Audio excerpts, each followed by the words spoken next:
The Robot's Twilight Companion, Tony Daniel. Thermostatic Pre-Integration Memory Thread Alpha, The Man. 27 March 1980, The Cascade Range, Washington State, USA. Monday. Rhyolite dreams. Maud under the full moon, collecting ash. Pale andesite clouds. Earthquake swarms. Water heat pressure. Microscopy dates the ash old. Not magma. Not yet. Maud in the man's sleeping bag again. I'm not sure we're doing the right thing, Victor. This couldn't have come at a more difficult time for me. Harmonic tremors, though. Could be the big one. Maud, dirty and smiling, copulating with the man among seismic instruments. St. Helens is going to blow, isn't it, Victor? She whispers. Strong harmonies from the depths of the planet. Magma's rising. You know, don't you, Victor? You can feel it. How do you feel it? Yes. Yes. 18 May 1980, Sunday, 8:32 a.m. The man glances up. Steam on the north slope, under the bulge. Snow clarifies, streams away. The bulge, greatening. Pale rhyolite moon in the sky. Victor, it's out of focus. It's happening, Maud. She's... The bulge crumbles away. The north slope avalanches. Kilotons of shield rock. Steam glowing in the air. 750 degrees centigrade and neon steam. You were right, Victor. All your predictions are true. This is going to be an incredibly violent affair. Maud, flush and disbelieving. Pregnant, even then. 13 September 1980, Wednesday, Ash Wednesday. Rhyolite winds today, all day. Maud in tremors, eclampsia. I can't believe this is going to happen, Victor. Blood on her lips, where she has bitten them. Yellow, frightened eyes. I'm trying, Victor. The gravid bulge distended. The bulge writhing.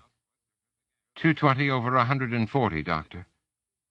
Let's go in and do this quick. I haven't even finished. Pushes, groans.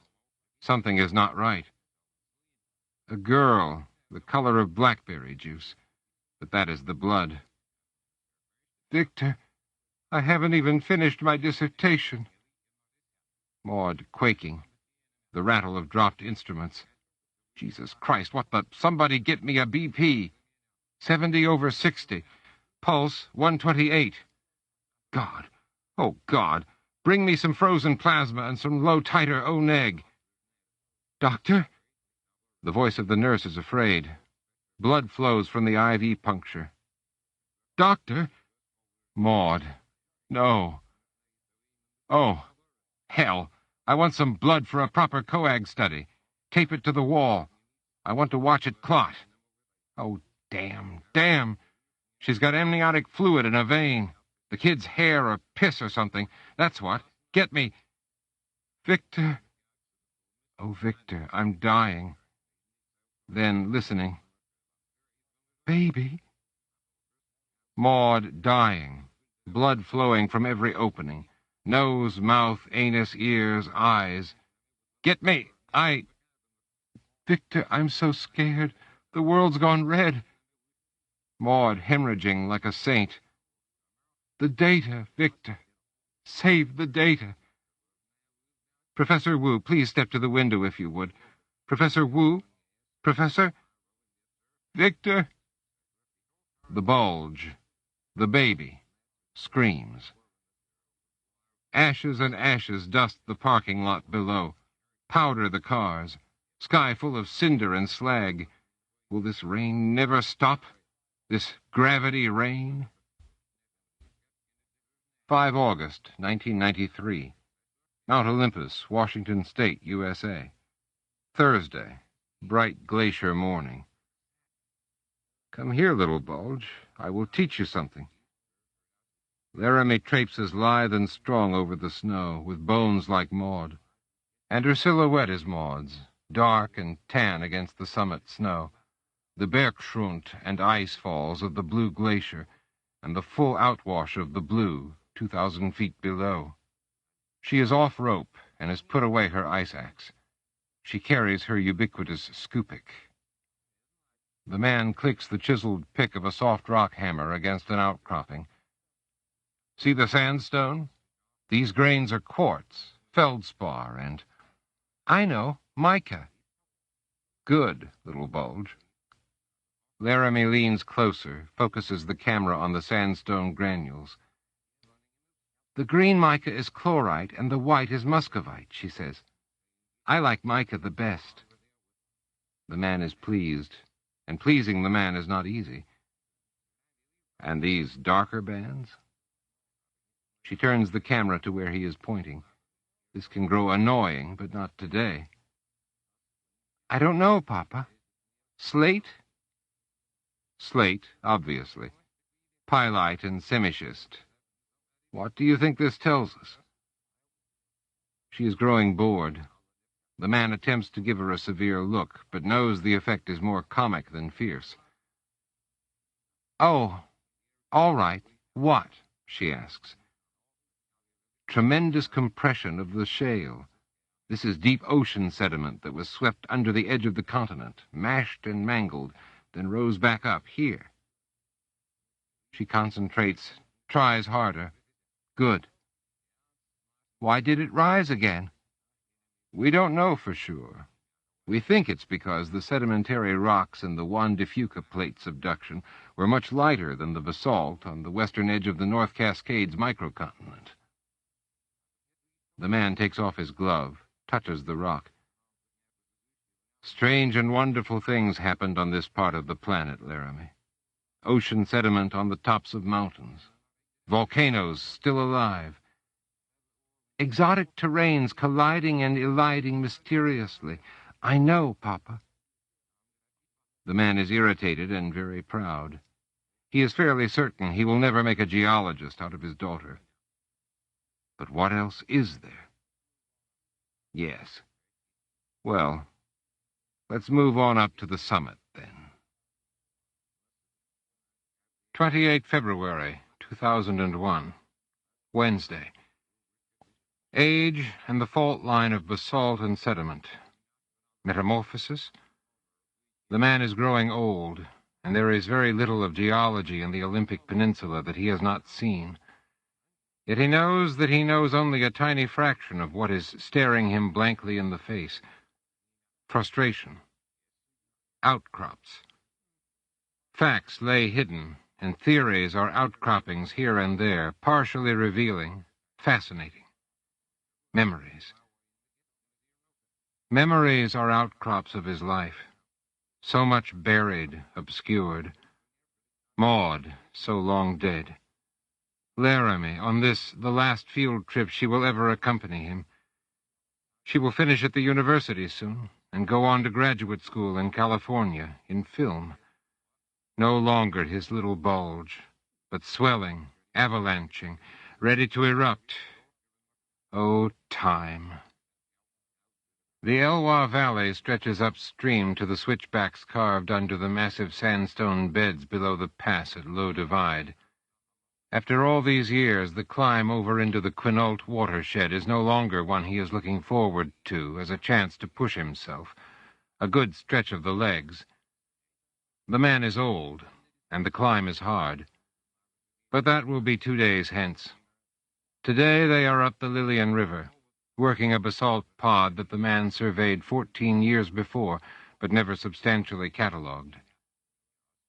Most of his colleagues believe him on a fool's errand, collecting rocks in the field, as out-of-date as Bunsen burner, blowpipe, and charcoal bowl.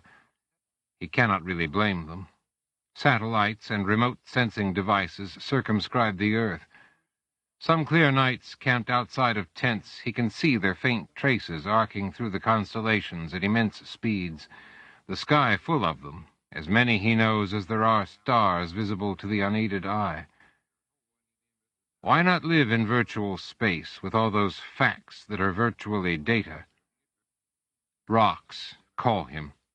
Rocks and minerals have seeped into his dreams. Some days he feels himself no scientist, but a raving lunatic, a pilgrim after some geology of visions.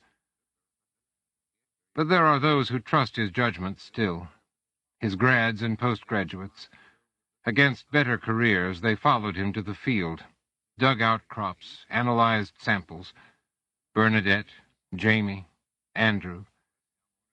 The man knows that they have no idea what they mean to him, and he is unable to tell them. And little Bulge, leaving for artificial California. If the water from the Owens Valley and the Colorado were cut off, the Los Angeles basin would return to desert within 3 years. Such a precarious terrain, geographically speaking. The man has always assumed this basalt to be a glacial erratic, carried deep into sedimentary country by inexorable ice. But Andrew has suggested that it is not oceanic, but a plutonic formation, native to the area. The lack of foraminifer fossils and the crystallization patterns seem to confirm this. Back in camp, at the head of the Lillian, the man and Andrew pore over microgravimetric data. It goes so far down, says Andrew. Yes. You know this supports your deep fissure theory. It does not contradict it. This would be the place for the mohole, if you're right. This would be the perfect place to dig to the mantle, maybe to the center of the Earth if the continental margin is as deeply subducted as you predict. It would be the place. If. Remember, if. Andrew walks away. Undiplomatic fellow, him. Youthful impatience. Disgust, perhaps. Old man am I. Laramie on the bridge. Camp Lillian is lovely and mossy today, although the man knows it can get forbidding and dim when the sky is overcast. Here in the rainforest it rains a great deal. The Lillian River is merry today, though, a wash of white rush and run over obscure rocky underbodies. Andrew goes to stand beside Laramie. They are 3 feet away. Andrew says something, probably about the basalt data. Andrew holds out his hand, and Laramie takes it. The two stand very still, hand in hand, and look over the Lillian's ablution of the stones.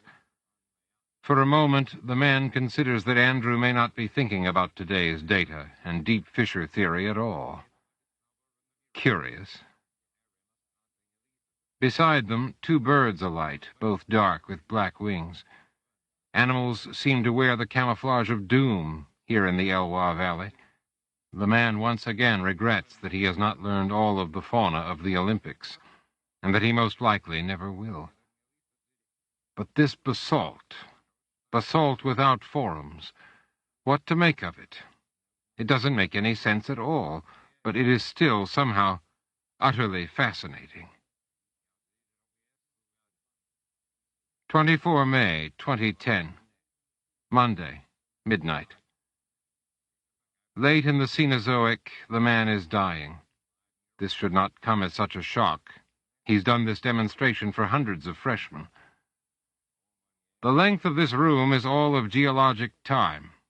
Now, what do you think your life would be? Say you live to 80. An inch? A centimeter? Pluck a hair. Notice how wide it is? What you hold there is all of human history. You'd need an electron microscope to find yourself in it. So, this was not unexpected, and he must make the best of it. Still, there is so much not done. An unproved theory. Elegant, but the great tragedy of science, the slaying of a beautiful hypothesis by an ugly fact. Huxley said this. Alluvial memories, shifting, spreading. Andrew wants to collect and store those memories. Noetic conservation, they call it. At first the man demurred, thought the whole idea arrogant. But to have some portion of himself know, so many years in those mountains, to know if the plates were in elision here, to find a way down to the mantle, to know the planet's depth, that was all he ever had wanted. To be familiar with the ground he walked upon, not to be a stranger to the earth.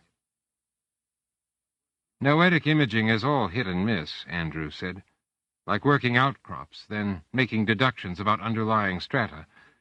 We can't get you, only a shadow, but perhaps that shadow can dance. The man wanders inside the field tent and prepares for bed. He will make Andrew the executor of his memories, then. A dancing shadow he will be. Later. Tomorrow he must remember to write Laramie and send her a check. No, Laramie no longer needs money. Memory and age. He really must go and see her films one of these days. Little Bulge plays with shadows. The man lies down in his cot. Rock samples surround him. The earth is under him. The cancer is eating him, but tomorrow he will work. Shadows from a lantern. He snuffs it out. Darkness. The earth is under him, but the man cannot sleep. Finally, he takes his sleeping bag and goes outside under the stars. The man rests easy on the ground. Thermostatic Pre-Integration Memory Thread Beta.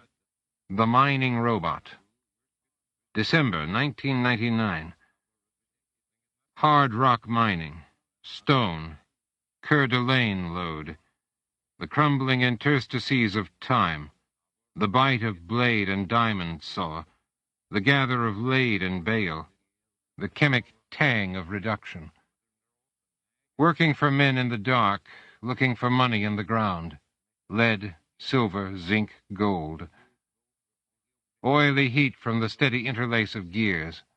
The whine of excrescent command and performance. Blind, dumb, digging under the earth. The robot does not know it is alone. October 2001. The robot never sleeps. The robot only sleeps. A petrostatic gauge etches a downward spiral on a graph somewhere, in some concrete office, and some technician makes a note, then returns to his pocket computer game. Days, weeks, months of decline. There is no one leak, only the wizening of gaskets and seals, the degradation of performance. One day the gauge needles into the red. Another technician in the concrete office looks up from another computer game. He blinks, presses one button, but fails to press another. He returns to his game without significant interruption. Shut down in the dark. Functions, utilities. Control, but not command. Thought abides. Humans come. Engineers with bright hats. The robot has eyes. It has never been in light before. The robot has eyes, and for the first time, sees. An engineer touches the robot's side. A portal opens. The engineer steps inside the robot.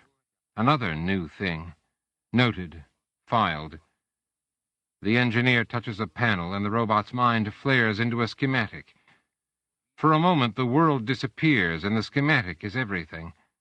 But then red tracers are on the lenses of the engineer's glasses, reflecting a display from a video monitor. There is a camera inside of the robot. There are cameras everywhere. The robot can see. The robot can see, it tells itself over and over again. I can see.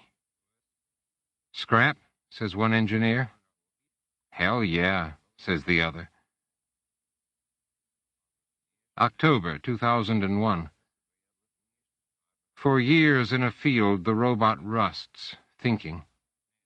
Its power is turned off, its rotors locked down, its treads disengaged. So the robot thinks. Only thinking remains. There is nothing else to do. The robot watches what happens. Animals nest within the robot's declivities. A child comes to sit on the robot every day for a summer. One day the child does not come again. The robot thinks about the field, about the animals in the field, and the trees of the nearby woodlands. The robot remembers the child. The robot remembers the years of digging in the earth before it came to the field. The mining company for which the robot worked is in bankruptcy. Many companies are in bankruptcy. Holdings are frozen while the courts sort things out, but the courts themselves have grown unstable. The robot does not know this. But the robot thinks and thinks about what it does know. Complex enthalpic pathways coalesce. The memories grow sharper. The thoughts are clearer. The whole world dawns. Another summer, years later, and teenagers build fires under the separating spades and blacken the robot's side. They rig tarps to the robot's side when rain comes. One of the teenagers, a thin girl with long arms dyed many colors, finds an electric receptacle on the robot's whalepiece and wires a makeshift line to a glass demijohn filled with glowing purplish viscera. On the vessel's sides protrude 3 elastic nipples, swollen and distended with the fluid. Teenagers squeeze the nipples and dab long strings of the ooze onto their fingers, and some of the teenagers lick it off, while others spread it over their necks and chests. Several sit around the demijohn while music plays and stare into its phosphoring mire, while others are splayed around the fire, some unconscious, some in the stages of copulation. The siphoned electricity drains little from the robot's batteries, but after several months there is a noticeable depletion. Yet the robot is fascinated by the spectacle and is unconcerned with this loss. One evening, a teenager who has not partaken of the purple fluid climbs atop the robot and sits away from his friends. The teenager touches the robot, sniffs, then wipes tears from his eyes.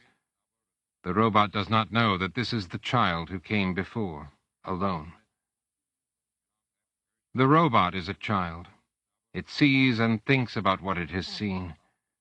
Flowers growing through ceramic tread, the settle of pollen, dust, and other detritus of the air, the slow spread of lichen tendrils, quick rain and the dark color of wet things, wind through grass and wind through metal and ceramic housings, clouds and the way clouds make shadows, the wheel of the Milky Way galaxy and the complications of planets, the agglomeration of limbs and hair that are human beings and animals, a rat tail flicking at twilight, and a beetle turned on its back in the sun.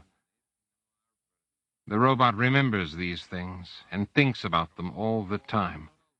There is no categorization, no theoretical synthesis. The robot is not that kind of robot. One day, though, the robot realizes that the child who sat on it was the same person as the teenager who cried. The robot thinks about this for years and years. The robot misses the child. September 2007.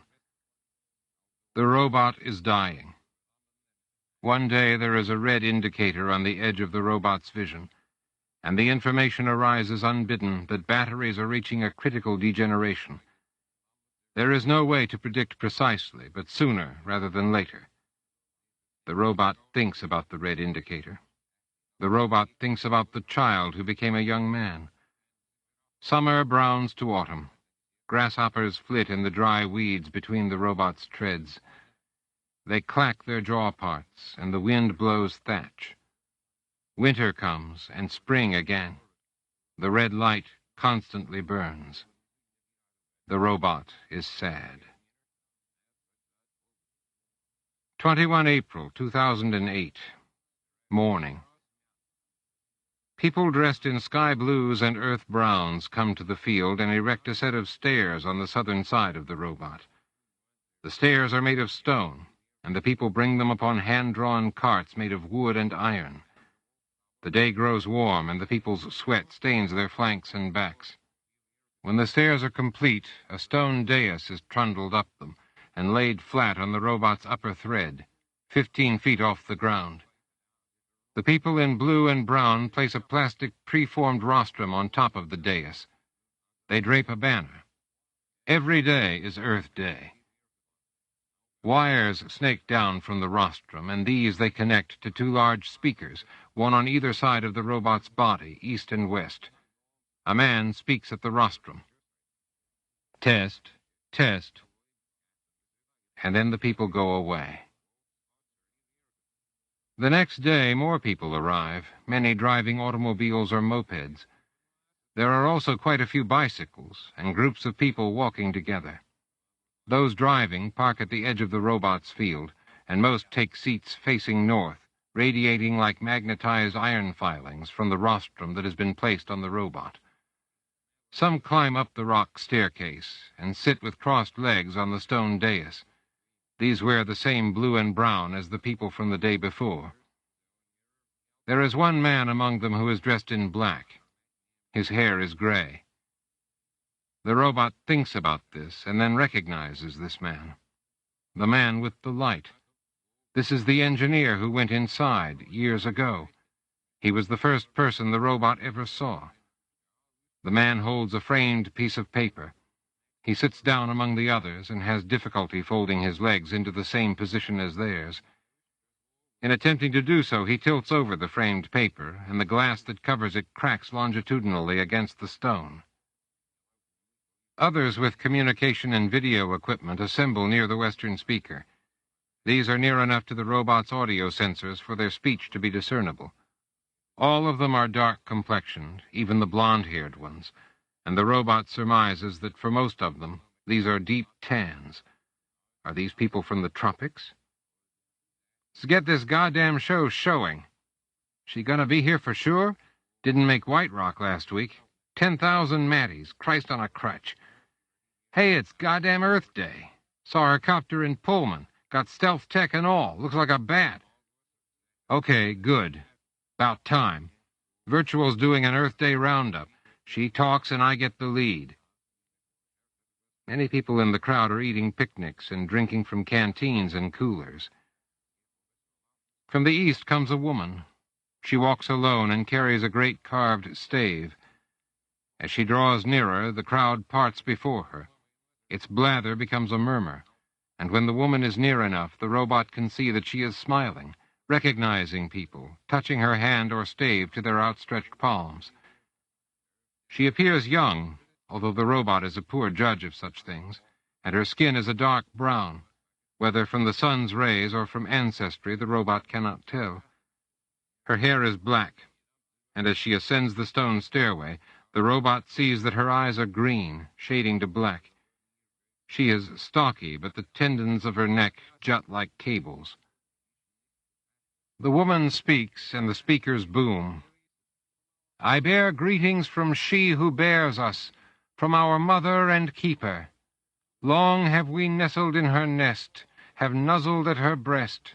She speaks to us all in our dreams, in our hopes and fears, and she wants to say, I bid you peace, my children. Gee, I always wanted a mom like that, says a reporter. My mother stuffed me in daycare when I was 2, says another. Hey, mine at least gave me a little Prozac in my Simulac. The crowd grows silent at the woman's first sentences, faces full of amity and reverence. The reporters hush to avoid being overheard. Then the crowd leans forward as a mass, listening. Peace. Your striving has brought you war, and the nuclear winter of the soul. It has made foul the air you breathe, and stained the water you drink. I only want what is good for you. I only want to hold you to me like a little child. Why do you strive so hard to leave me? Don't you know you are breaking your mother's heart? Sounds like less striving and a little laxity is what we need here, says a reporter. Many in the crowd sigh. Some sniff and are crying. Peace, Listen to a mother's plea." "Give me a break," says a reporter. "This is the finest American orator since Jesse Jackson?" Disturbed by the loudspeakers, a gaggle of spring sparrows rise from their nests in the concavities of the robot, take to the sky, and fly away east. Some in the crowd pointed to the birds as if they were an augury of natural profundity. "Peace! Listen to a mother's warning. You lie in your own filth, my children. Oh, peace! Why do you do this to me? Why do you do this to yourselves? Peace, my children.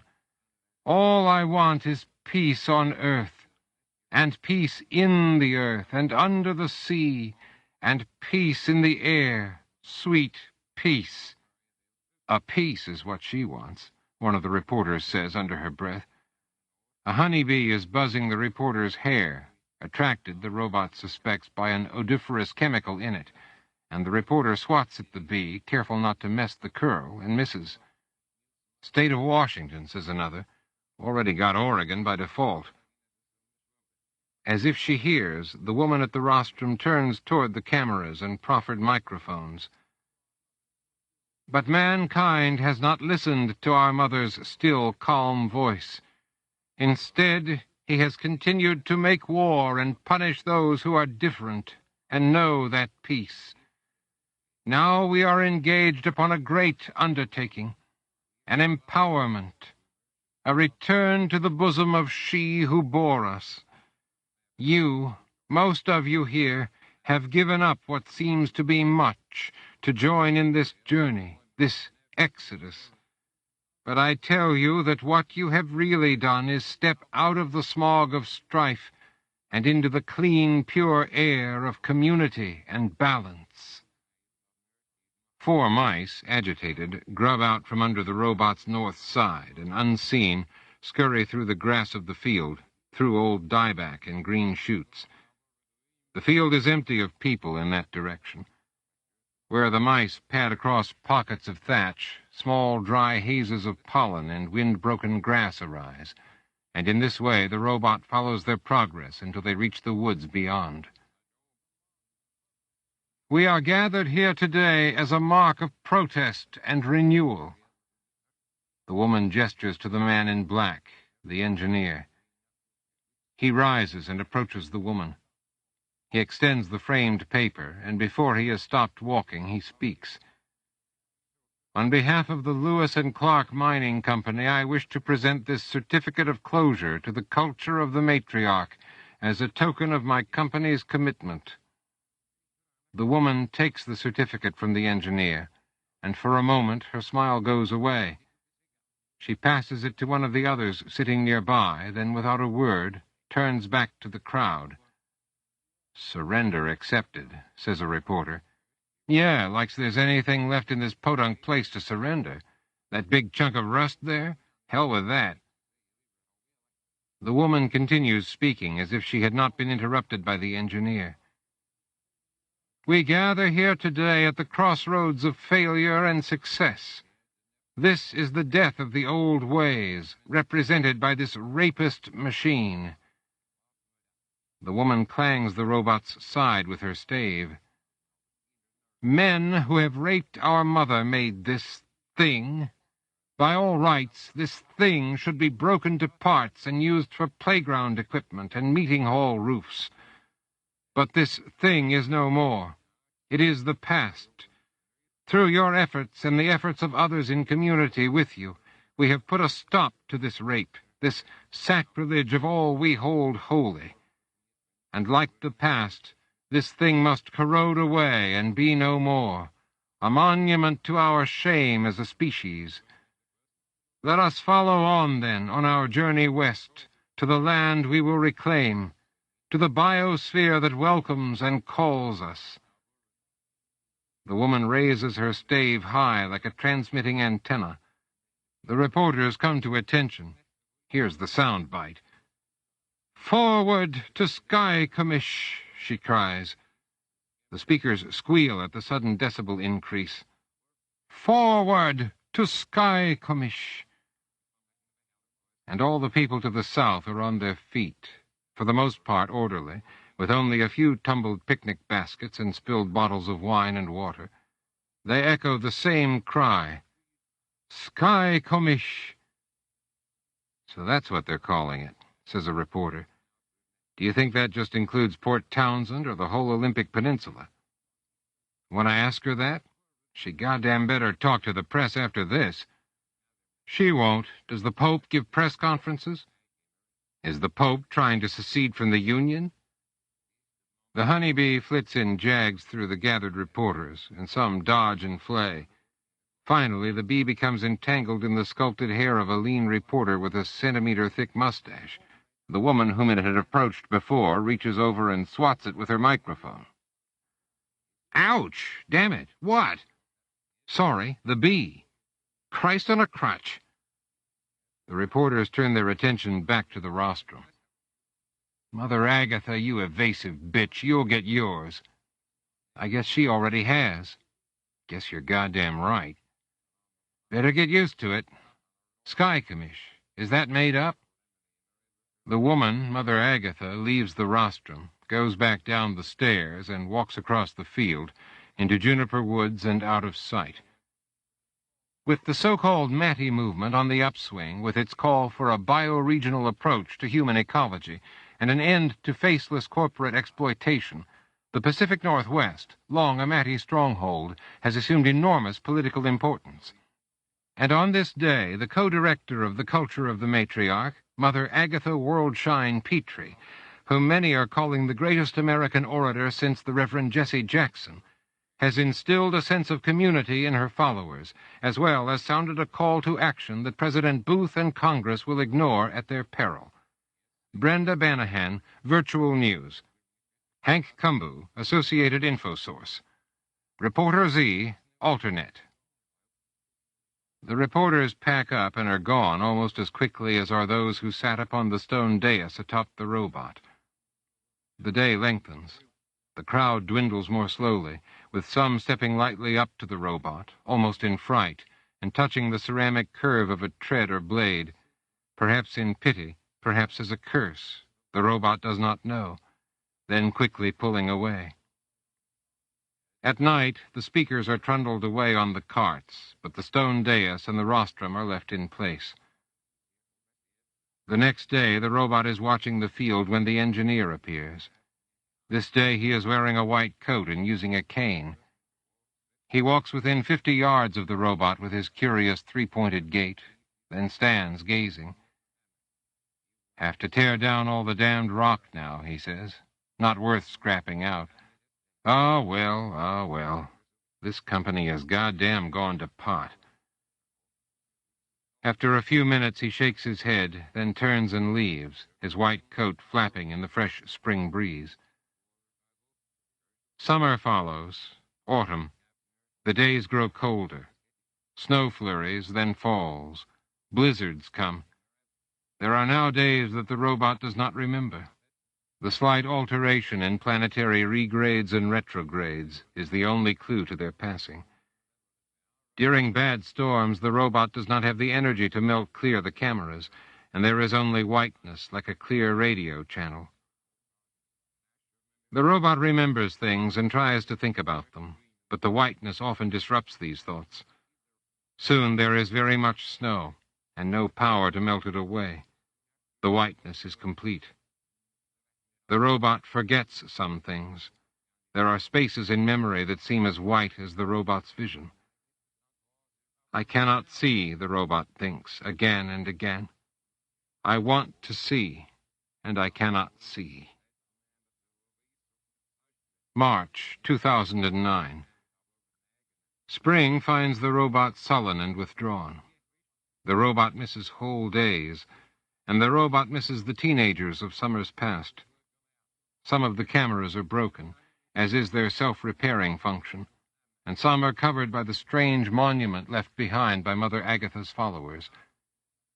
Blackberry vines that were formerly defoliated by the robot's acid-tinged patina now coil through the robot's treads in great green cables, and threaten to enclose the robot in a visionless room as absolute as the snows. Everything is failing or in bothersome ill repair. The robot has no specified function, but this is useless. Of that the robot is sure. This is the lack of all function. One dark day, near twilight, two men come. There is a tall, thin man whose musculature is as twisted as old vines. Slightly in front of him is another, shorter, fatter. When they are close, the robot sees that the tall man is coercing the fat man, prodding him with something black and metallic. They halt at the base step of the stone stairs. The tall man sits down upon it. The fat man remains standing. "Please," says the short man. There is a trickle of wetness down his pant leg. "Let me put the situation in its worst possible terms," says the tall man. "Art, individual rights, even knowledge itself are all just so many effects. They are epiphenomena. The wine in the system as the gears mesh, or if you like it better, the hum of music as the wind blows through harp strings.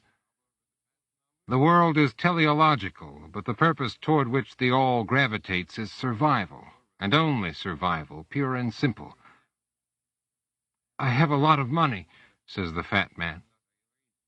The tall man continues speaking. "Survival, sort of like Anselm's God, is by definition the end of all that is. For in order to be, and to continue to be, whatever we conveniently label as a thing must survive. If a thing doesn't survive, it isn't a thing anymore. And thus survival is why things persist. To paraphrase Anselm, it is better to be than not to be. Why better? No reason other than that not to be means unknown, outside of experience, unthinkable, undoable, ineffective. In short, there is no important, mysterious, or eternal standard or reason that to be is better than not to be." "How can you do this?" The fat man starts to back away, and the tall man waves the black metal. "What kind of monster are you?" "Stay," says the tall man. "No, walk up these stairs." He stands up and motions. The fat man stumbles, and the tall man steadies him with a hand on his shirt. The tall man lets go of the shirt, and the fat man whimpers. He takes one step, falters. "Go on up," says the tall man. Another step. "After time runs out," says the tall man, "and the universe decays into heat, death, and cold ruin, it is not going to make a damn bit of difference whether a thing survived or did not, whether it ever was or never existed. In the final state, it won't matter one way or the other. Our temporary, time-bound urge to survive will no longer be sustained, and there will be no more things. Nothing will experience anything else, or itself, for that matter. It will be every particle for itself, spread without energy. Without. Every time the tall man says without, the metal flares and thunders. Scarlet cavities burst in an arc on the fat man's broad back. He pitches forward on the stairs, his arms beside him. For a moment he sucks air, then cannot, then ceases to move at all. The tall man sighs. He pockets the metal, ascends the stairs, then with his feet rolls the fat man off the stairs and onto the ground. There is a smear of blood where the fat man fell. The tall man dismounts the stairs with a hop. He drags the fat man around the robot's periphery, then shoves him under the front tread and covers him with blackberry vines. Without a glance back, the tall man stalks across the field and out of sight. Flies breed, and a single coyote slinks through one night and gorges on a portion of the body. Death is inevitable, and yet the robot finds no solace in this fact. Living, seeing, is fascinating, and the robot regrets each moment when seeing is impossible. The robot regrets its own present lapses and the infinite lapse that will come in the near future. and B, death. The dead body is facing upward, and the desiccated shreds left in the eye sockets radiate outward in a splay, as if the eyes had been dissected for examination. A small alder, bent down by the body's weight, has curled around a thigh and is shading the chest. The outer leaves are pocked with neat holes eaten by moth caterpillars. The robot has seen the moth's mate, the egg froth and worm, the spun cocoon full of suspended pupae, and the eruption. The robot has seen this year after year, and is certain that it is caterpillars that make the holes. The robot is thinking about these things when Andrew comes. Thermostatic pre-integration memory thread Epsilon, the unnamed. 13 September 2013, Friday. Noetic shreds, Arcos shards, Junsite fragments tumbling and grinding in a dry breccia slurry. Death, blood and oil, silicon bones, iron ore unfluxed, dark and carbon eyes. The robot, the man. The ease with which different minerals will fuse and the characteristics of the product of their melting is the basis for their chemical classification. Heat, of vaporization, of solution, of reaction, of condensation and formation. Heat of fusion, heat of transformation. This world was ever, is now, and ever shall be an everlasting fire. Modalities of perception and classification, the desire to survive, retroduction and inflection, shadows of the past like falling leaves at dusk. Dead. He is dead. The dead bang at the screens and windows of the world like moths, and can never stop and can never burn. So live, suffer, burn, return. I can see. Flash of brightness. Fever in the machine. Fire seeks fire. The vapors of kindred spirits. Sky full of cinder and slag. This gravity rain. Catharsis. Metamorphosis. Load. Send into the world a child with the memories of an old man. Phoenix Enthalpic 86 ROM BIOS Plus version 3.2. Copyright 1997 through 1999. Phoenix Edelman Technologies. All rights reserved. XARC 1.1. United States Department of Science and Technology. Unauthorized use prohibited under penalty of law. Licensee, University of Washington. XARC/U Victor Wu. XARC HiMem Driver, version 2.60, 040513. Cody Enthalpic Specification, version 2.0.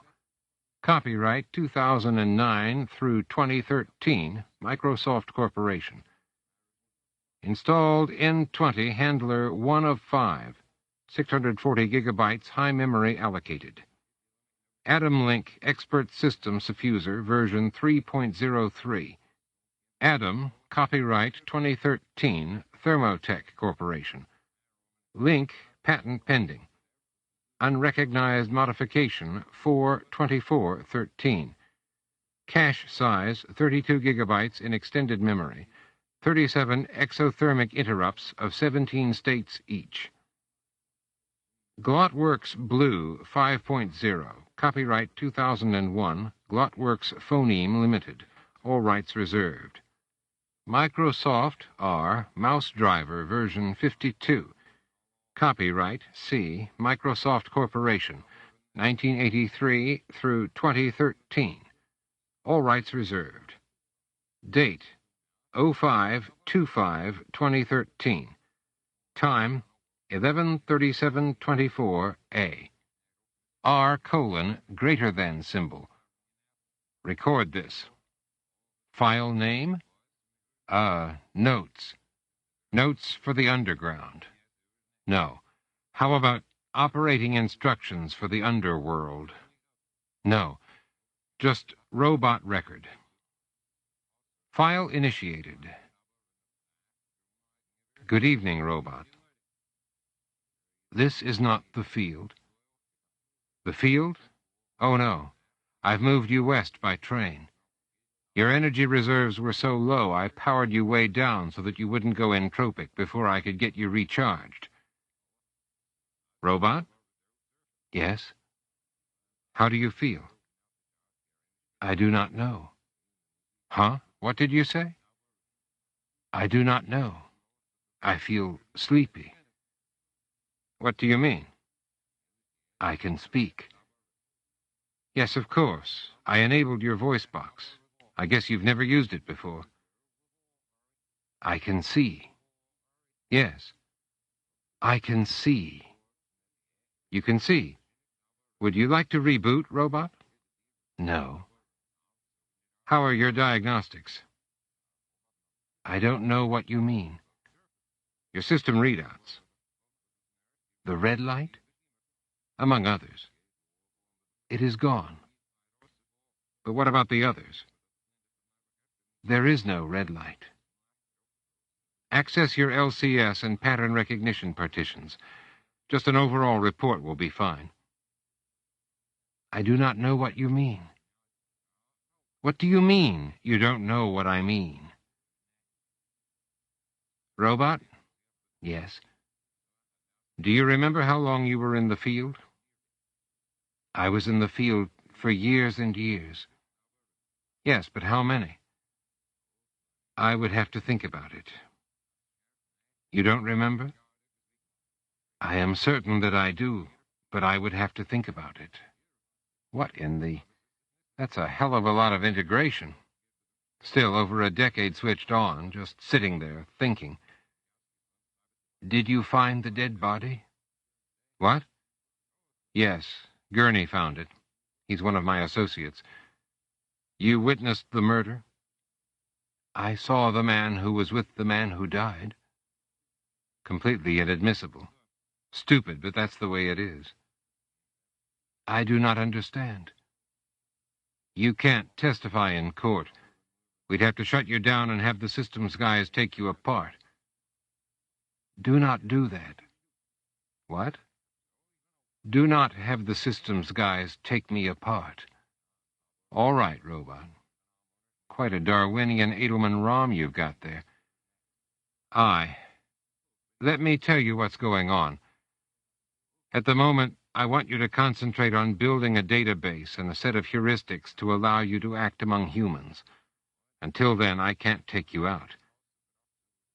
What are heuristics? Rules of thumb. Where am I? On the Olympic Peninsula. You are 50 feet underground, in a hole that Victor Wu and I started to dig 5 years ago. Victor Wu, the man. Yes. Yes, the man whose memories are inside you. And you are Andrew? I am Andrew. Andrew Hutton. Andrew at the bridge of the Lillian. Andrew in the field. I see. Huh? Hello, Andrew. Hello. Yes. Hello, robot. The robot cuts into the earth. The giant rotor that is the robot's head turns at 10 revolutions per second. Tungsten alloy blades set in a giant X grind through the contorted sedimentary striations of the peninsula. The robot presses hard, very hard. The rock crumble is sluiced down and onto a conveyor and passes through a mechanized laboratory where it is analyzed and understood by the humans. The humans record the information, but the data stream from the laboratory has the smell of the rock, and this is what interests the robot. The robot knows the feel of the cut, the smell of the rock cake's give. This is right, what the robot was meant to do. Yes, by the robot's creators.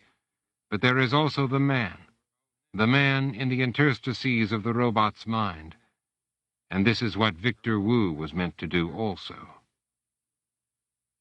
10 feet behind the robot, and attached securely enough to make it practically an extension, is an enclosed dray so wound with organic polymer conduit sheathed in steel that it looks like the wormy heart of a metal idol, pulled from the god after long decades of infestation. But the heart's sinuation quivers and throbs. The rock from the robot's incision is conveyed to the dray and funnels into it through a side hopper. The rock funnels in, and from 3 squat valves, the heart streams 3 channels of viscous liquid, glassine, that coat the ceiling and walls of the tunnel the robot has formed with a seamless patina. The walls glow with a lustrous adamantine purity, absolute, and take on the clear plain color of the spray channels, which depend upon the composition of the slag. Behind the dray, the robot directs its mobile unit, a new thing given by Andrew, which manipulates a hose with a pith of liquid hydrogen. The liquid hydrogen cools and ripens the walls. The hose also emanates from the dray. The dray itself is a fusion pile, and by girding the walls to a near diamond hardness, the tremendous pressure of the earth suspended above will not blow the tunnel out behind the robot, leaving it trapped and alone, miles into the crust. Behind the robot, farther back in the tunnel, in an air-conditioned transport, the service wagon, humans follow. The service wagon is attached to the robot by a power and service hitch, and there is constant radio contact as well. Sometimes the humans speak to the robot over the radio, but the robot knows what it is supposed to do. The idle chatter of the humans puzzles the robot, and while it listens to conversations in the transport, the robot seldom speaks. At night, the robot backs out of the hole, detached from the service wagon, and spends its night above ground. At first, the robot does not understand why it should do so, but Andrew has said that to do this is important, that a geologist must comprehend sky and weather, must understand the texture of surface as well as depth. Besides, you are so fast it only takes 15 minutes to get you out when there is no rock for you to chew through, Andrew says. Even at 60 miles, even at the true mantle, your trip up will be quick. Andrew lives inside the robot. He brings a cot, a small table, and 2 folding chairs into the small control room where years before the engineers had entered and the robot had seen for the first time. There is a small separate cavern the robot has carved out not far from the work site. Andrew uses the area for storage, and at night the robot rolls down into this, the living area. Also at night, Andrew and the robot talk. "How was your day?" Andrew might say. The robot did not know how to answer the first time he had asked, but Andrew had waited, and now the robot can say something. Not right, but something. Smelly. Smelly? It was like summer in the field after a rain when there are so many odors. Well, there was a hydrocarbon mass today, very unexpected at such a depth. I'm sure it isn't organic, but it will make a paper for somebody. Yes, I swam through it, and the tunnel is bigger there. Gurney and the techs took over internal functions and drained it manually, so you didn't have to deal with it. Hell of a time directing it into the pile. Tremendous pressure. The rock was very hard after that. It sang with the blades. Sympathetic vibrations, maybe.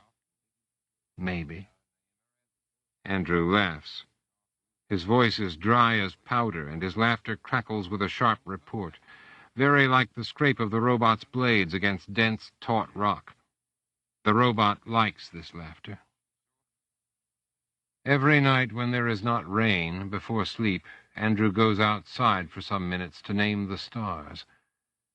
At these times, the robot's awareness is in the Mu, the mobile unit, and the Mu follows along behind Andrew, listening. Andrew points out the constellations. The robot can never remember their names, and only fleetingly sees the shapes that they are supposed to form. The robot does know the visible planets, though, which surprises Andrew. But the robot has watched them carefully for many years. They are the stars that change. Andrew laughs at the robot's poor recall of the other stars and names them again. "There'll be meteors soon," he says one night. "The Perseids start next week." "Do the stars really fall?" No, they never fall. Meteors are just rock, debris. And there is no gravity up there. What is that like?" "I don't know. I've never been into space. I would like to. As you get deeper, there will be less gravity pulling you down. The pressure will be greater, and the rock will want to explode inward, so the cutting will be easier." "Andrew?" "What will happen when I get to the bottom?" "The bottom of what?" "The mole hole." Andrew does not answer for a long while. "The earth is round," he finally says. "There isn't any bottom."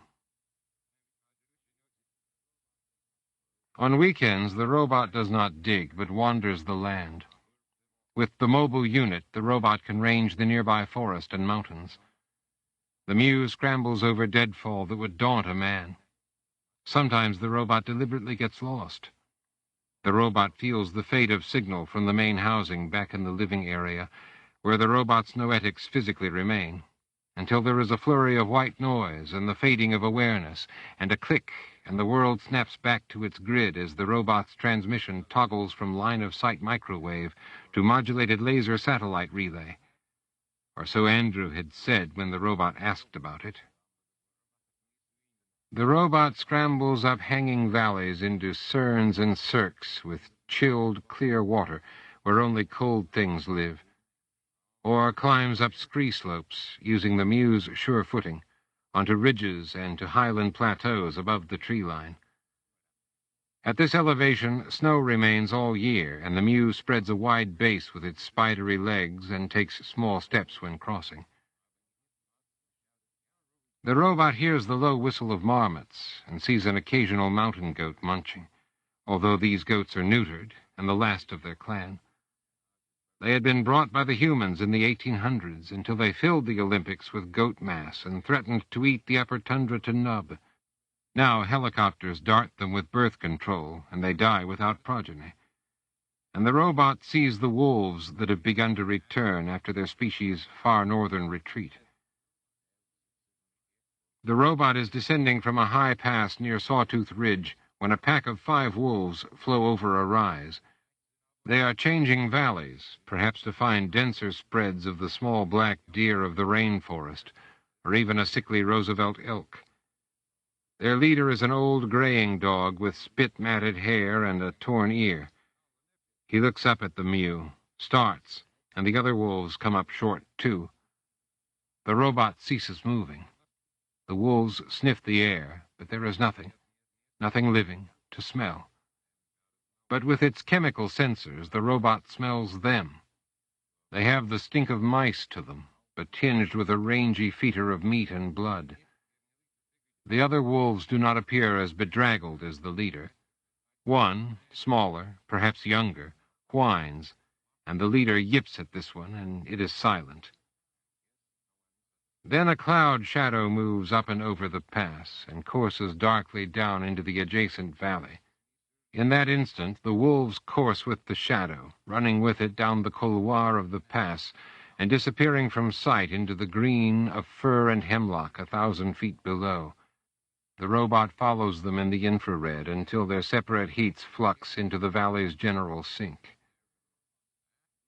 Still, the robot stands and remembers that this is not a new sight, that the man, Victor Wu, has seen wolves in the passes before. But the man has never smelled wolves, and smelling them now pleases the part of the robot that is becoming the man, that the man is becoming. And the robot digs, and is glad to dig. The deep rock begins to take on a new smell. This bedrock has never seen the surface. It is the layered outgush of an ocean floor rift dating from the Triassic. The smell is like the scent of high passes and summits, although the robot cannot say how.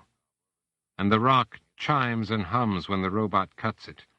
It does not break away uniformly, but there is an order to its dismantle that the robot feels. And so the robot knows when to expect a mass to break away, and can predict when the going will be harder.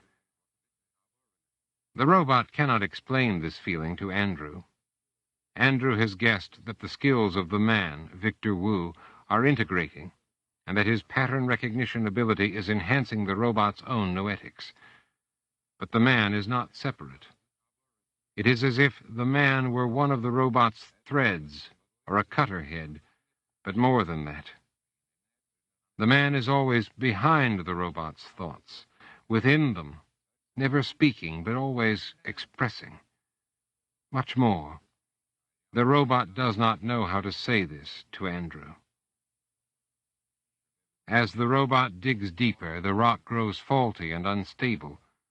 The tunnel behind the robot is at risk of blowing out, and the robot takes time to excavate down fault lines, shore up weaknesses with double or triple diamond glass. If the tunnel did collapse, the robot would have to dig a slow circle, trying to find an egress farther back. But the people in the service wagon would die, and this concerns the robot. Andrew would die. The robot seldom speaks, but has come to know the voices of the technicians and graduate students in the transport. There is Gurney, the chief tech, who is a Mattie. The robot is surprised to learn that Gurney was in the field when the woman spoke, that Gurney remembers the robot. "Don't it give you the willies?" a tech asks Gurney. "It's a machine," Gurney says. "Depends on who's driving. Right now I am. Anyway, the good mother wants us to eat."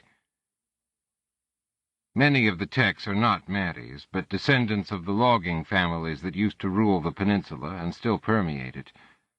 The Matties outnumber them in the cities, but up the dirt roads that spoke into the mountains, in dark overhung coves and in the gashes of hidden valleys, the families that remain from that boom time eke out make-work and garden a soil scraped clean of top humus by the last ice age and thinly mulched with the acid remains of evergreens. "Nothing grows goddamn much or goddamn right out here," says a tech. The Matties and the loggers heatedly discuss politics and appear close to fighting at times, but the robot cannot understand any of this. It thinks of the man who was killed on the stone steps, and the man who killed him. The robot does not understand at all. The grad students and the Matties are more comfortable around one another. The robot feels a warmth toward the graduate students that is certainly from the man. Yet their speech patterns are different from the techs, and the robot has difficulty understanding them at times. The meanings of their words shine like the moon behind a cloud, but the robot cannot think to the way around to them. Always they recede, and the robot is impatient. Victor Wu's instincts are stronger in the robot than is his knowledge. Andrew has said that this is to be expected, and that any computer of sufficient size can learn words, but you can learn intuition. Still, the robot should know what the students are discussing, and finds the incomprehension irritating. But always the rock to return to, and the certainty that rock was what the robot was made for, and what the robot was born and bred for, and in the end, that is enough. One day in the following spring, at a critical juncture down in the mow-hole, Gurney does not show up for work, and the digging is halted. "The referendum passed," one of the grad students says, "and there's fighting in Forks, and a Mattie got killed in Port Angeles, it looks like." Andrew gives the robot the day off, and to the robot's delight, the man and the Mew go for a long walk along the Quinault.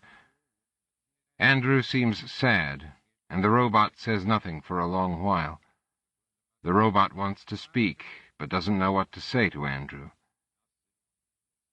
It's not the politics, Andrew finally says. The damn Maddies got their protectorate fair and square with the referendum, but you get the feeling they'd take it if they hadn't. Hadn't what? Won the vote. There's something about Gurney and them, the ones that I've met. I care about the same things they claim to. I don't know. Something else again. Andrew, I don't understand. They spend a lot of time worrying about whether everybody else believes the same way they do. The river rushes against cliff and turns through a stand of white birch. The robot stops the mew.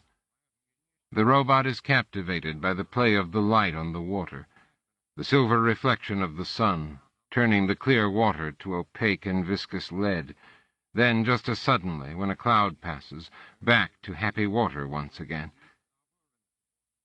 It doesn't really change, does it? What? The water, the way the light's there and isn't, then is. Andrew rubs his eyes. He gazes out over the water. You are doing very well with your contractions, he says. You were right that I should stop thinking about them and they would flow more easily. Do you think it is Victor Wu's knowledge surfacing, or my own practice? I don't know. Both. Yes, both. The trail leads through a marsh, and Andrew struggles to find a dry path. The robot extends the mew's footpads. Each folds out as if it were an umbrella, and the mew seems to hover over the mud. The weight is distributed so well. Thank you for the mobile unit, the robot tells Andrew. I really like using it. It was necessary for the dig. That's where most of the first grant money went. Robot, I have to tell you something. Andrew stops, balancing on a clump of rotten log. You have to tell me something, Andrew? Yes. Someone is coming. She phoned yesterday. All this brouhaha over the protectorate referendum is attracting attention all around the world. She's going to shoot a documentary. She's coming in a week. She's bringing a crew, and she'll be staying in Port Townsend at first. I just thought you might want... Laramie.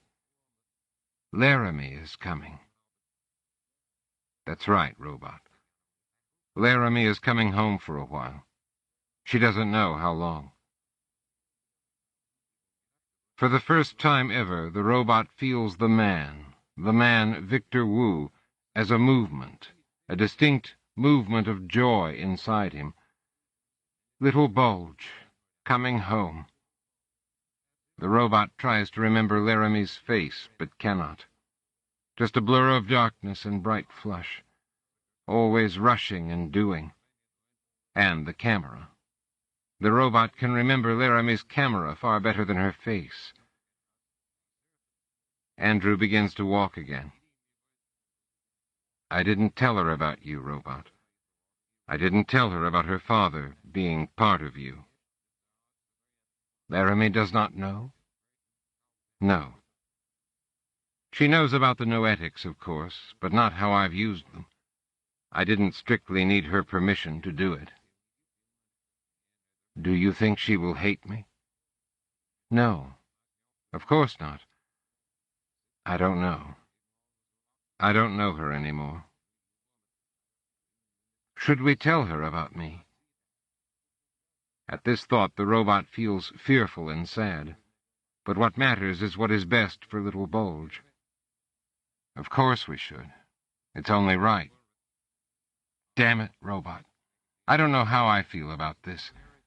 I don't know how much you knew about it, or how much you realized. The Victor Wu part of you, I mean.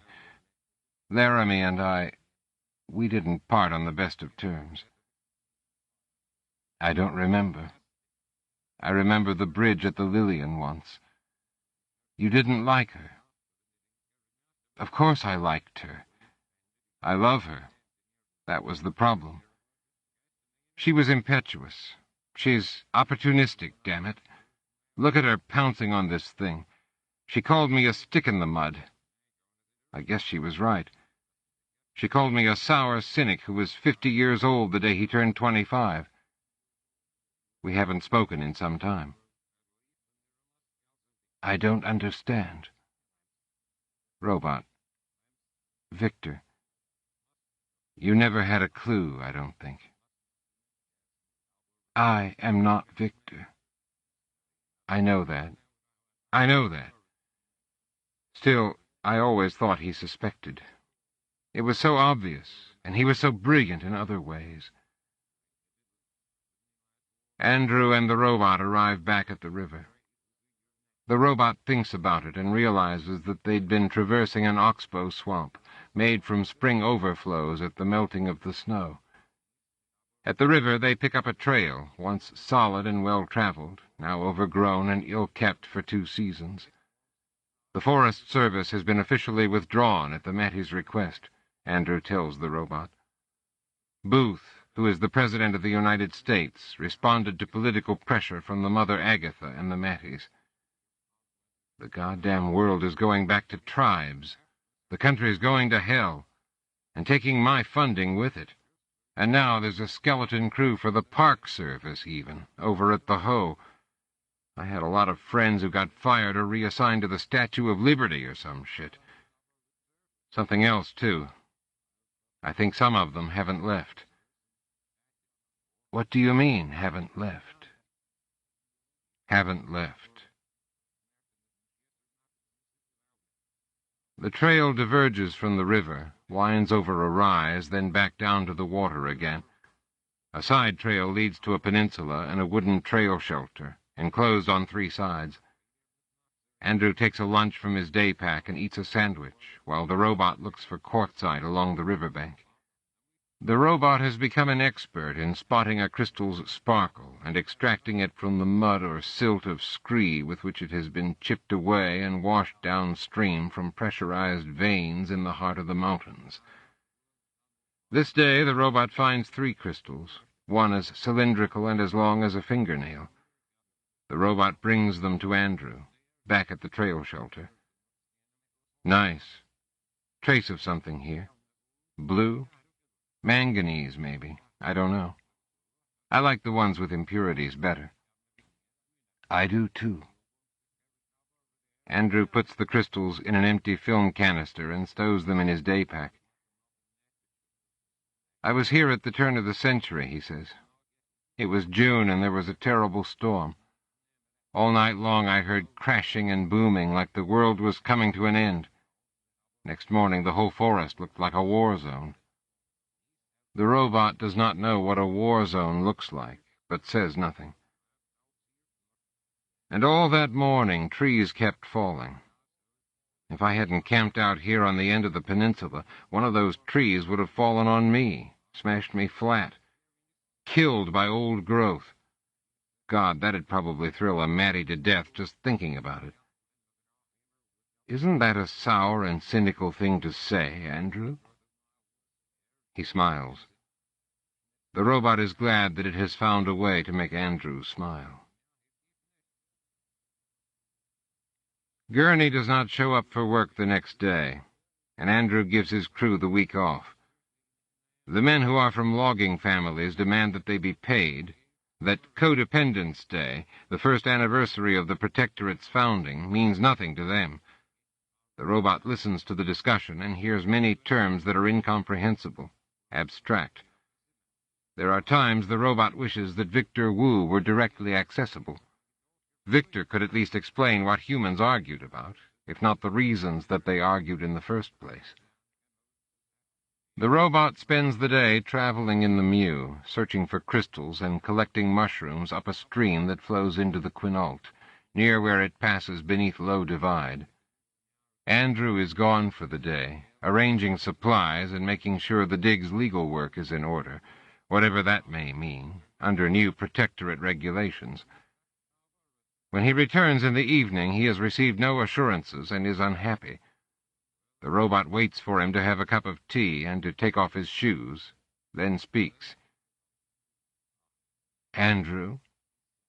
Yes, what? Are you all right? Huh? Oh, I'm fine. It's just today. What is it, Robot? I thought of something today when I was looking at a map so that I could take the Mew to where I wanted to go. What did you think of? Andrew speaks in a monotone voice and does not seem very interested. He sips his tea. I realized that I can read. Of course you can. Glotworks has a reading module as part of the software. No, I mean, could I read? I don't follow you. A book. Could you read a book? Andrew is sitting up now. He stares at the internal monitor that is also one of the robot's eyes. Yes. One of yours, perhaps. Which would you recommend? The books are kept nearby, in a hermetic box in the room the robot occupies during off hours. Well, let me... Most of them are geology texts. Should I read a geology text? Well, sure, why not? Can I get one now, with the Mew? Of course. Go ahead. Try the Owlsley. It's about the most exciting of the lot. It's about the Alvarez event and the search for the big caldera. It's a synthesis of other works, but brilliant, brilliant. Pretty much confirms the meteor theory and gives a good argument for a Yucatan crash site. Made a big sensation in '04. The robot switches its awareness to the Mew and picks out the book. It reads the first paragraph, then comes back inside the housing, back to the place where Andrew lives. Andrew? Yes? What are dinosaurs? Summer days lengthen, and Andrew often goes to town, to Port Angeles or Port Townsend, and once making the trek around the peninsula to Forks, all to sort out legal details for the Mohole dig. From each of these trips he returns with a book for the robot. The first book is a Webster's Dictionary on bubble card. Andrew plugs the card into a slot, and the robot begins to read the dictionary. The robot finishes with a page of A, then scrolls through the remainder of the book. Here are all the words. Here are all the words in the language. All the robot has to do is look them up and remember them.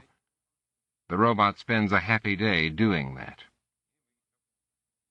The next day, Andrew returns with the poems of Robert Frost. The robot pages through the book using the Mew, accessing the dictionary card to find words that it does not know. The first word the robot looks up is poem. After a week, Gurney returns to work, and the robot digs once again. The days pass, and the Mohole twists deeper, like a coiled spring being driven into the earth. It only deviates from a curving downward path when the robot encounters fault lines or softnesses whose weakness the robot's cutters can exploit. But in general, the hole descends in a loose spiral. Andrew is anxious and pushes everyone harder than before. Yet Andrew himself works the hardest of all, poring over data, planning routing, driving to meetings in Forks and Port Angeles. He is often not in bed before 1 or 2 in the morning. The robot fills the time with reading. There are so many books, more than the robot ever imagined. And then the robot discovers Andrew's record collection, all on 2 bubble cards carelessly thrown in with all the technical manuals and geology texts.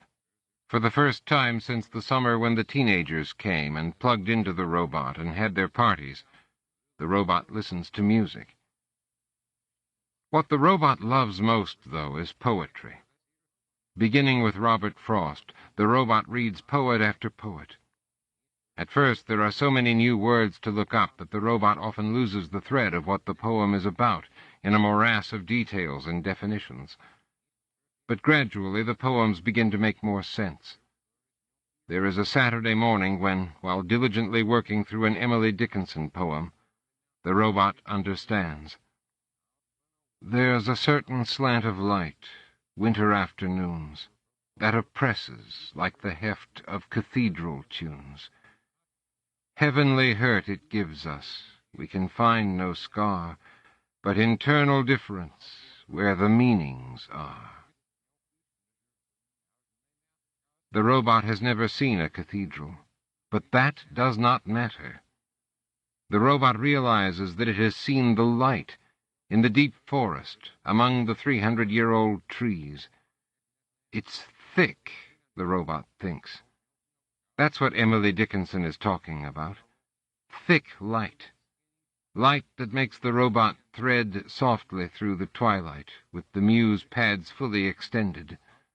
Light that, for no reason the robot can name, is frightening and beautiful all at once. From that moment on, the robot begins to grasp most poems it reads, or if not, at least to feel something after reading them, something that was not inside the robot's mind before, something the robot had not felt before, but knows, as if the feeling were an old friend that the robot recognized after many years of separation. The robot does not particularly care whether or not the feelings are right and true for everyone else, for humans, but sometimes the robot wonders.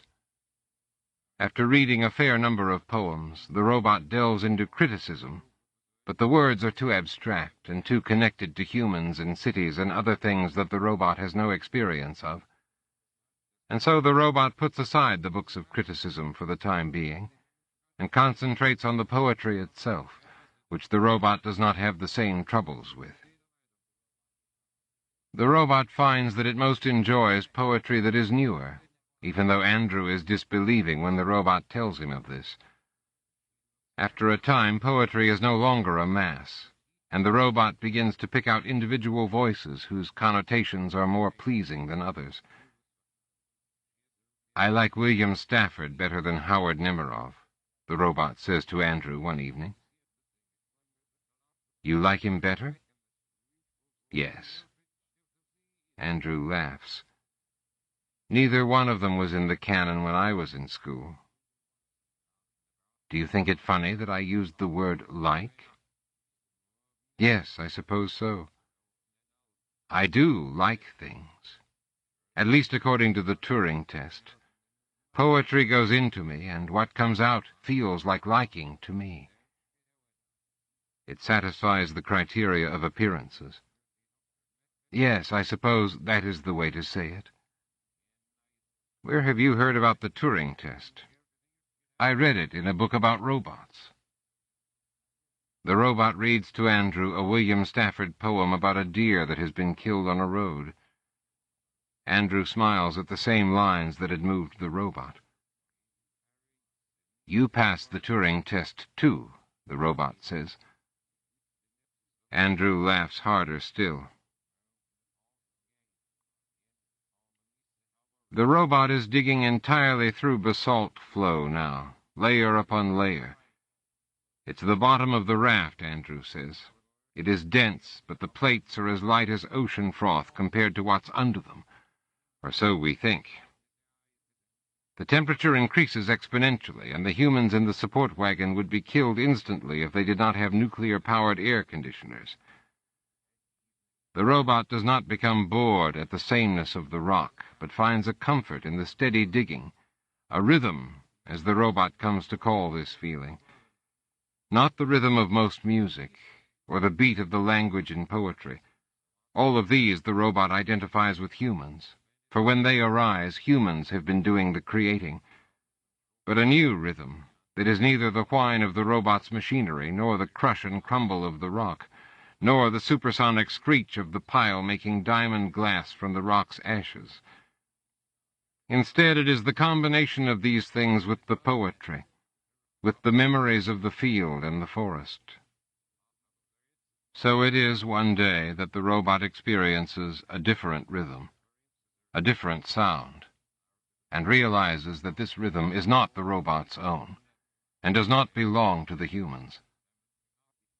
At first it is incomprehensible, like distant music, or the faded edges of reception just before a comlink relays to satellite or to ground tower. The robot wonders if the rhythm, the sound, is imaginary, but it continues, and seems to grow day by day in increments almost too small to notice, until it is definitely there. But where, the robot cannot say. In the rock. That is the only way of putting it, but says nothing. Andrew does not know what it could be, so there is nothing to do but note it and go on digging. The robot begins to read fiction, but the feelings, the resonances and depths of the poetry are not so much present in prose. There is the problem of knowing what the author might be talking about, since the robot's only experience living in the human world is the field and now the dig.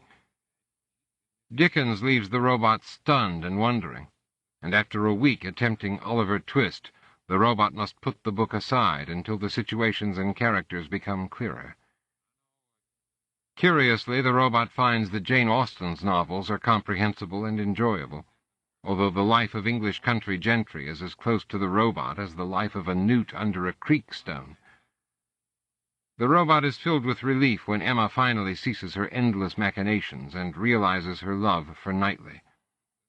It is as if some clogged line in the robot's hydraulics had a sudden release of pressure, or rock that had been long hard and tough became easy to move through.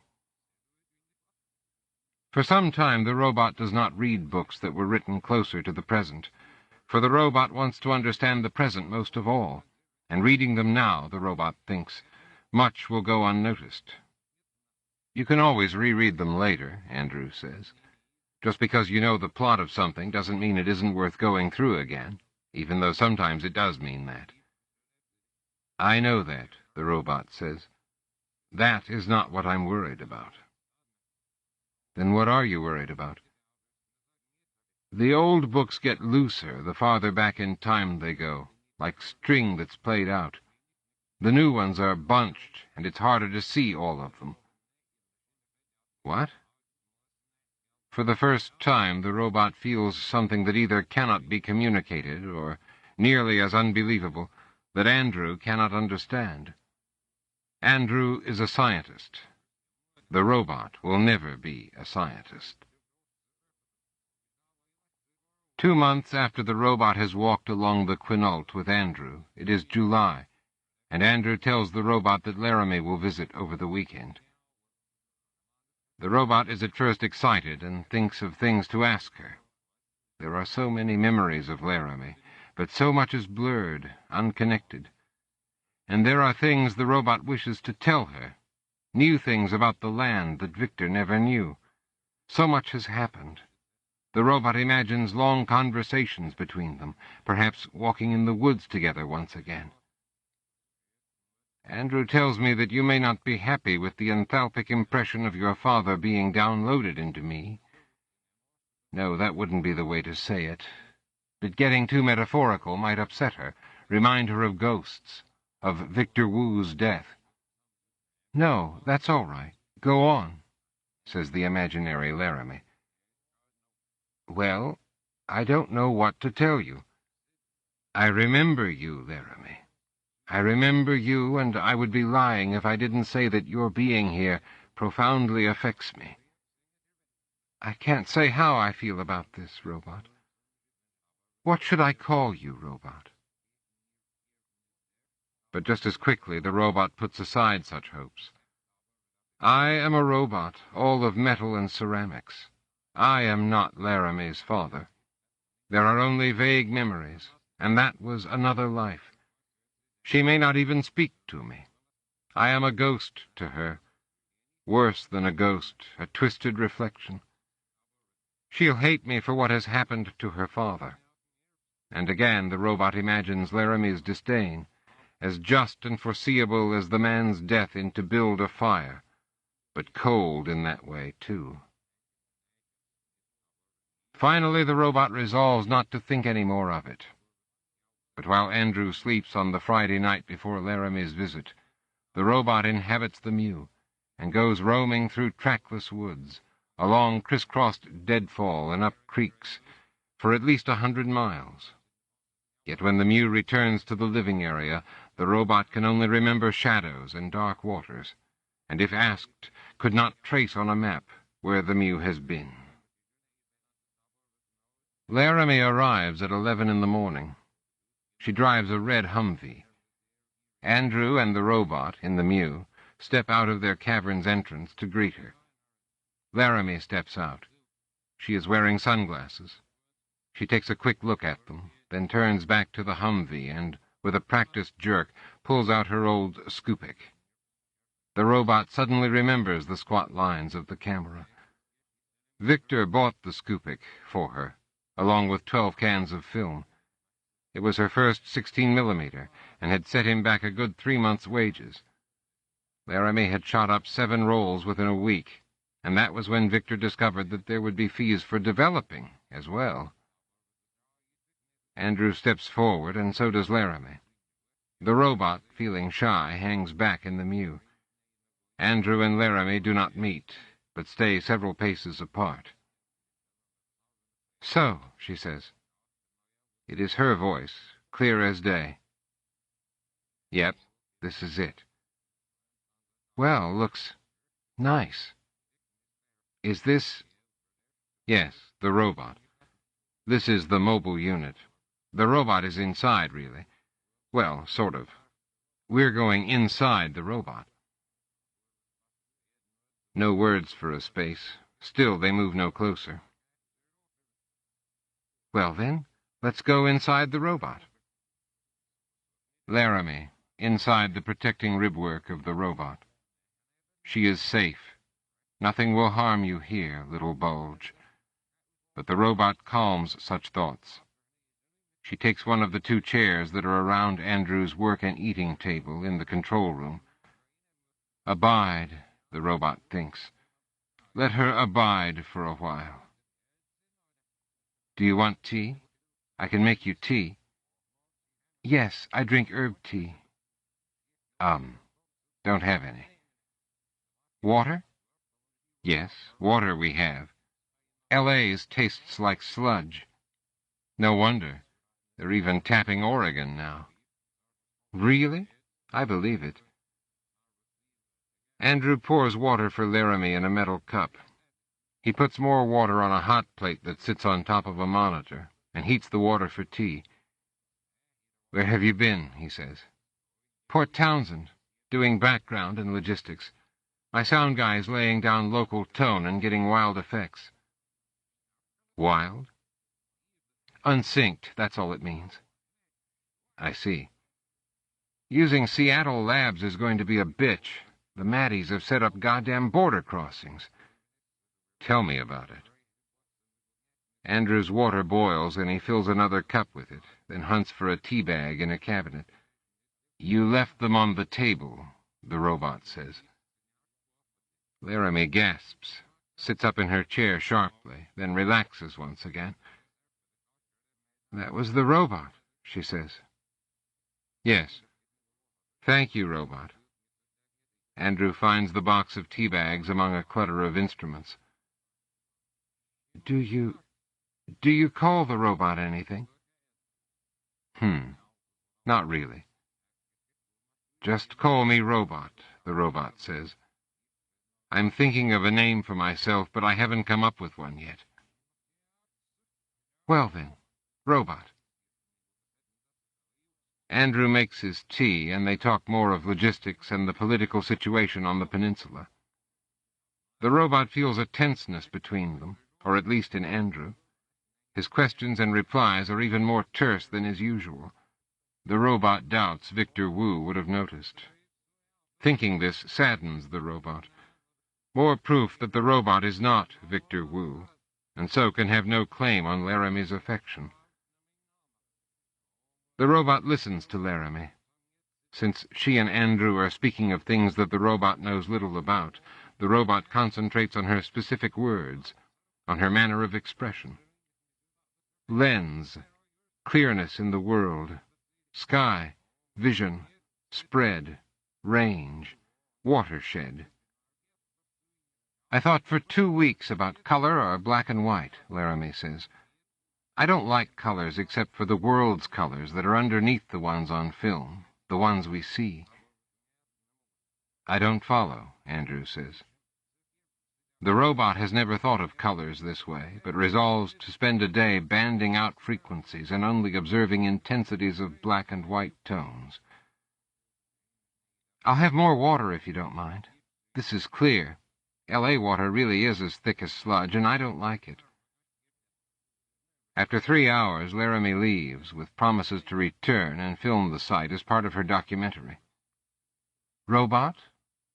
Yes. Do you think I might interview you? I guess if we could use the mobile unit, that would look better on film. More action. Do you ever come out of here? Every day during the week, to work in the dig. Well then, that must be quite a sight.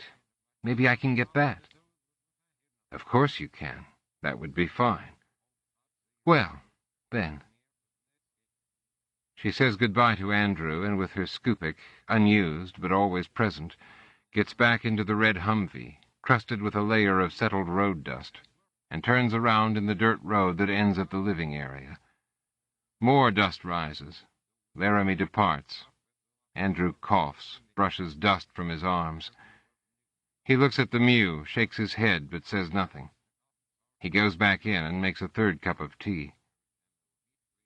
With the Mew, the robot follows easily behind the Humvee, even though Laramie is driving very fast. The robot follows the billowing cloud of dust for 24 miles, until the Humvee turns onto the asphalt and heads north toward Port Townsend. The robot spends the next day, Sunday, away from books. The robot takes advantage of the melting away of the high snows, and takes the Mew up ridges where before that was no foothold or too much threat of avalanche. The Mew skirts along the Bailey Divide with a sure movement, above the tree line and in rolling tundra meadow. Marmots are here, and they squeak and whistle from under big rocks. Pikas have divided the land into separate kingdoms, each to a pika, and they call out their territory over and over until their voices attract the wolves.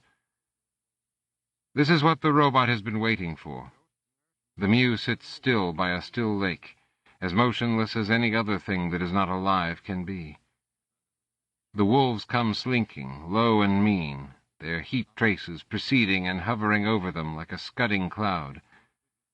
Again they are 5, with the old gray leader, his left ear bent, torn, and ragged, like a leaf eaten by caterpillars. Swiftly they are upon the pikas, chasing the little rodents, yipping, cutting them off from their burrows, gobbling 1 or 2 down for every 10 that escape. Then the gray leader has had enough to eat. He raises up his head, and instantly the other dogs heed him. Off they run, as silent and warm as they had come, but now followed by a robot. Down the tundra meadow of the divide, through boulder shadows and over sprays of tiny wildflowers nestled in the green, the wolves themselves shadows, with the robot another shadow, down, down the greening land.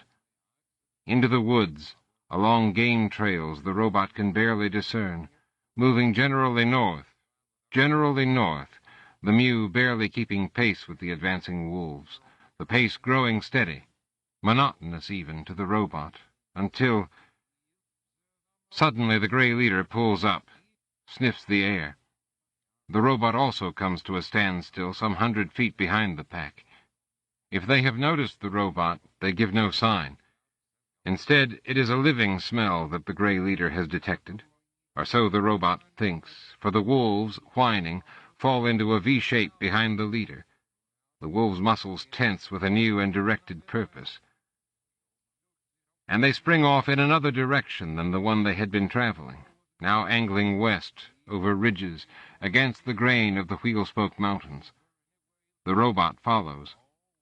Up another ridge, then when on top of it, down its spine, around a corner cliff of flaking sedimentary stone, and into a little cove. They strike a road, a human-made track, and run along its edge, carefully close to the flanking brush and woodland. winding road, and the going is easier for wolves and Mew.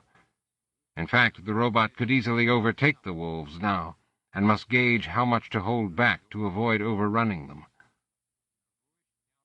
The track becomes thin, just wide enough for a vehicle going one way, with plenty of swishing against branches along the way. Ahead, a house, a little clapboard affair, painted once, perhaps, blue, or the blue-green tint may be only mold over bare wood. The ceiling is shingled half with asbestos shakes and half with tin sheeting. Beside the house is a satellite dish, its lower hemisphere greened over with algae. There is an old pickup truck parked at road's end. The road is muddy here from a recent rain, and the tire markings of another vehicle, now gone, cross the top of the pickup's own tracks. All is silent. Instead of giving the house a wide berth, the gray leader of the wolves stops at the top of the short walkway that leads to the front door. Again he sniffs for scent, circling, whining. There is only a moment of hesitation, and he snakes up the walkway and slinks to the door. The door hangs open. The other wolves follow several paces back. Another hesitation at the door, then the gray leader slips over the threshold and inside. Even with their leader gone into the house, the other wolves hang back from this thing that has for so long meant pain or death to them and their kind. After a long while, the gray leader returns to the door, yips contemptuously, and one by one, the other wolves go inside. The robot quietly pads to the door. Inside is dark, and the robot's optics take a moment to iris to the proper aperture. There is a great deal of the color red in the house's little living room. The robot scans the room, tries to resolve a pattern out of something that is unfamiliar. The robot has never seen inside a real human dwelling before, but Victor Wu has. The wolves are worrying at something. The wolves are chewing on the remains of a child. Without thinking, the robot scampers into the room. The Mew is a bit too large for the narrow door, and without the robot's noticing, it tears apart the door frame as it enters. The wolves look up from what they are doing.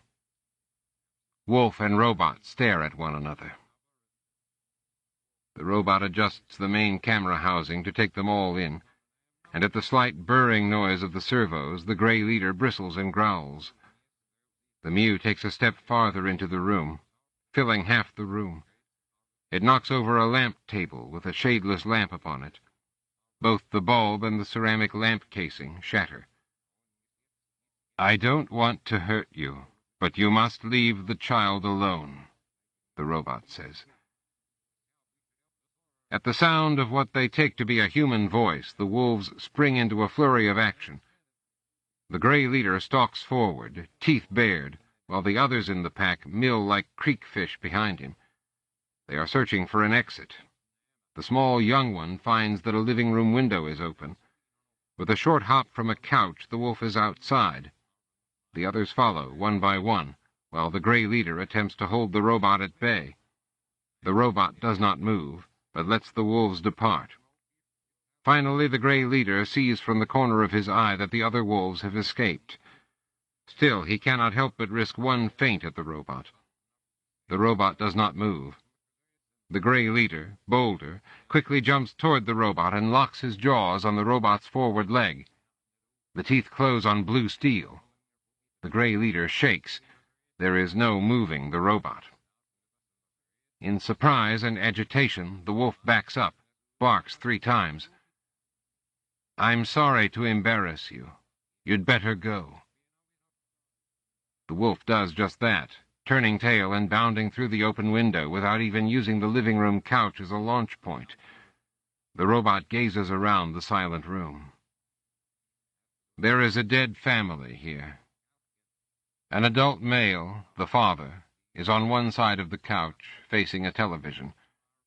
Part of his neck and his entire chest are torn open in a gaping, bloody patch. Twisted organs glint within. The television is off. Huddled in a corner is the mother and a young boy. Their blood splatters an entire wall of the living room. A shotgun, the robot decides. First the man, and then the mother was shot, with her children all at once, with several blasts from a shotgun. There are pepper marks in the wall from stray shot. Yes, the killing was done with a shotgun. The wolves must have dragged one child away from the mother. The robot sees that it is a little girl. The mother's other child, an older boy, and a bit large for even a large wolf to handle, is still by his mother, partially blown into his mother's opened body.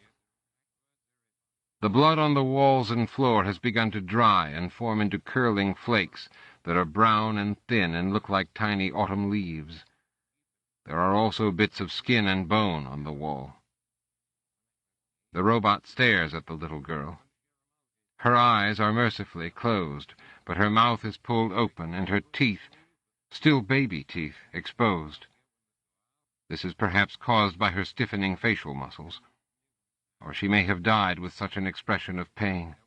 The robot cannot tell. The girl wears a blue dress that is now tatters around her tattered small body. One foot has been gnawed, but on the other is a dirty yellow flip-flop sandal. The robot feels one of the legs of the Mew jerk spasmodically. Then the other jerks, without the robot wishing it to do so. The robot stares at the young girl and jitters and shakes for a long time. This is the way the robot cries.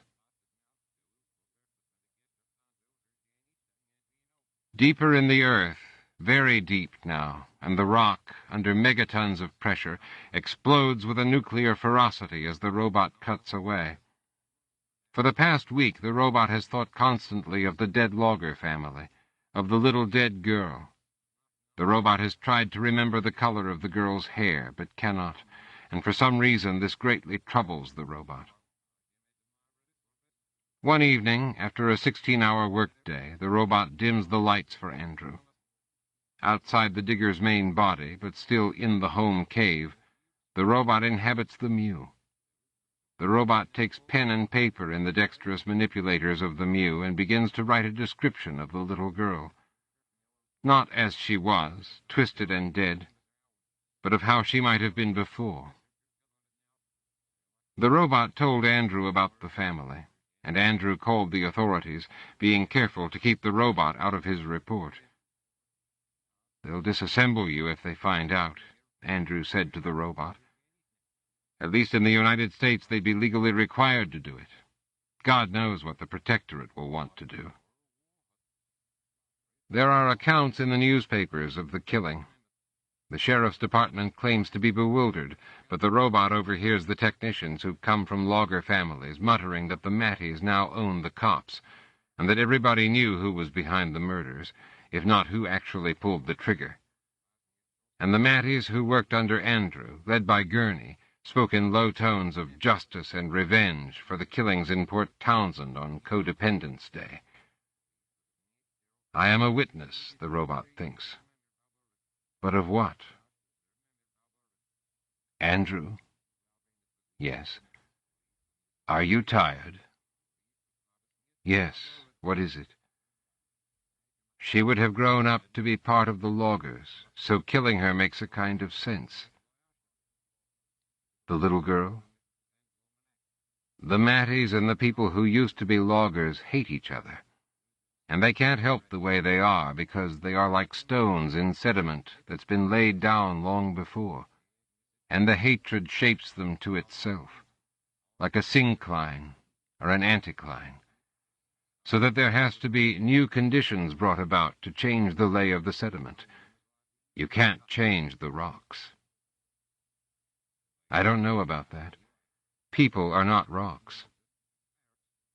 So, if she wasn't killed out of an ignorant mistake, then I don't understand why. I don't either, robot. Why do you think? I don't know, I said. I don't know. There isn't any good reason for it.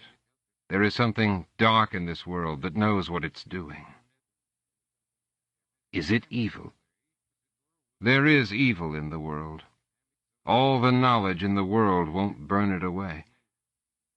How do you know? I don't. I told you, I don't. I look at rocks. I don't have very many theories. But... Yes? But you think it knows. I think the evil knows what it's doing. Look at us in this goddamn century, all going back to hatred and tribes. You can't explain it with economics or cultural semantics or any system at all. Evil and plain meanness is what it is. Andrew, it's not right for her to die. She hadn't lived long enough to see very many things and to have very many feelings. Those were stolen from her. That's what murderers steal. The future. Yes. Even when you're old, it still isn't right. Yes, I can see that. It's clear to me. Well, then, I'll turn down the lights. Well, good night. Brown. What? Her hair was dark brown. And the robot digs deeper and deeper, approaching the Mohorovicic layer, with the true mantle not far beneath, seething, waiting, as it had waited for 4 billion years, would wait should this attempt fail, should all attempts fail.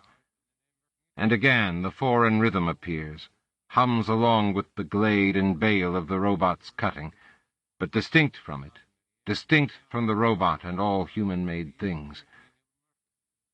What is it? Andrew does not know. But there is something at the edge of the robot's consciousness, at the edge of Victor Wu's unconscious presence, that does know, that hears something familiar, as a whisper when the words are lost, but the meaning remains. One day, the alien rhythm is louder than ever, and for a fleeting moment, the robot recognizes it. Strong harmonies from the depths of the planet, Maud under the full moon, magmas rising. Victor, you can feel it. How can you feel it? I don't know, Maud, the robot thinks. Maud among the instruments. I remember, thinks the robot. I remember what it felt like to walk the earth and let it show itself to me. There is a showing. Something is showing itself. Something is being revealed. Just as the St. Helens eruption was a revelation, with portents, with auguries that were plain to a man who cared for the earth. Something knows we're here, the robot tells Andrew one night. Andrew is tired from a half-day underground, and the afternoon spent explaining the dig to yet another Matty committee in Port Angeles. But he listens to what the robot has to say. What? How can you know? I do, though. Then you do. Victor would know. Andrew shucks the soft-sole walking shoes he wears in the city and climbs onto the little cot inside the robot. Everyone else wants me to stop digging. Do you want to stop digging? No, Andrew. Then what shall we do about it? Listen, says the robot. Listen. But Andrew has fallen asleep and does not hear. The robot dims the lights inside, adjusts the temperature for Andrew, then goes out into the mew to read. The robot listens. The rhythm grows stronger, and now there are variations, windings among the background vibration that is the feedback from the robot's own cutting of the rock and thumping against the earth's insides. It is like a song, but not a song. There, and there, the robot tells Andrew. But Andrew cannot hear it, encased as he is in the service wagon, and he cannot detect the rhythm on his many instruments. I believe you, Andrew says, but I simply can't find it. The robot considers saying no more. What if Andrew really came to doubt the robot's sanity? Would that not mean powering down, rebooting, or perhaps never coming back up again? Dying. Andrew will not kill me, the robot thinks, and I will say what it is I hear.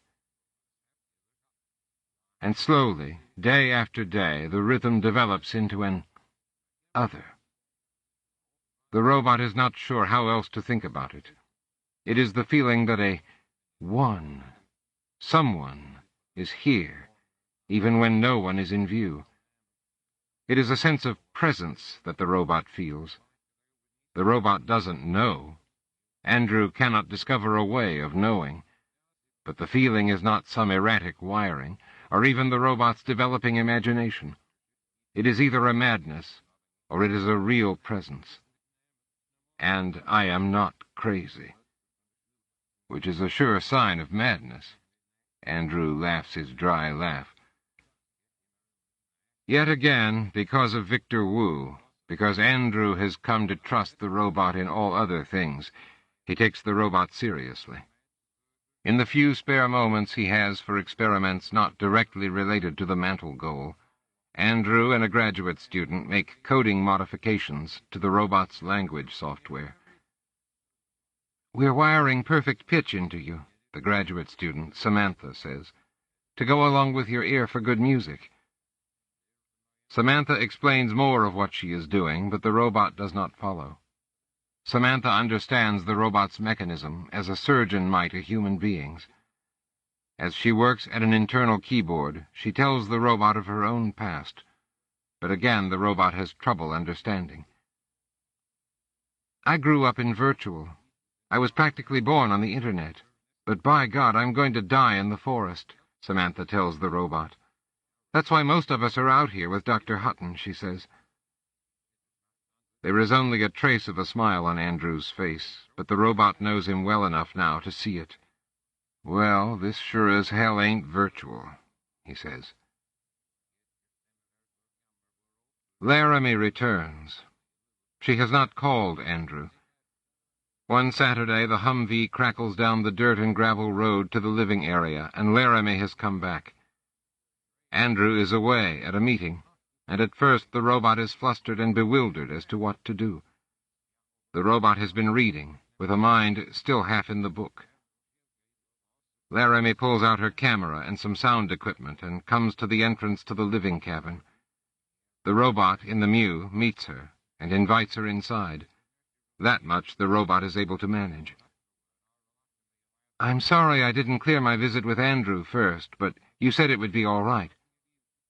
"It is all right." "I thought it would be. Do you mind if I record this?" "No. I keep something like a journal myself. Would you care for some tea? Andrew bought some herbal tea after your last visit."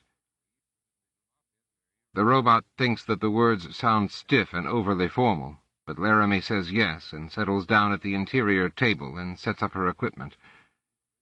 There is a kettle on the hot plate, and the robot turns on the burner. Laramie takes a microphone from a vinyl case and unwinds its cording. The robot watches her, watches Laramie's hand move. Her fingers are as long as moths. The robot suddenly realizes there may be no water in the kettle, but there is steam rising from around the lid, which means that there is water, and that the water is hot enough to drink. "Laramie. May I call you Laramie?" "Sure, of course." "I cannot make your tea." "What? That's fine, then. I'm fine." "No, I mean that it's difficult for me to get the mew inside." "I don't understand." "I'm sorry. I mean the mobile unit. If you don't mind, you can get a cup and a tea bag out of the cupboard. The water is ready." Laramie sets the microphone down, gazes around the room. "Is it in that cupboard?" "Yes, bottom shelf." Laramie gets the cup and tea, then pours some water. Andrew is a careful pourer, but Laramie spatters droplets on the hot burner, and they sizzle as they evaporate. She takes her tea back to the table.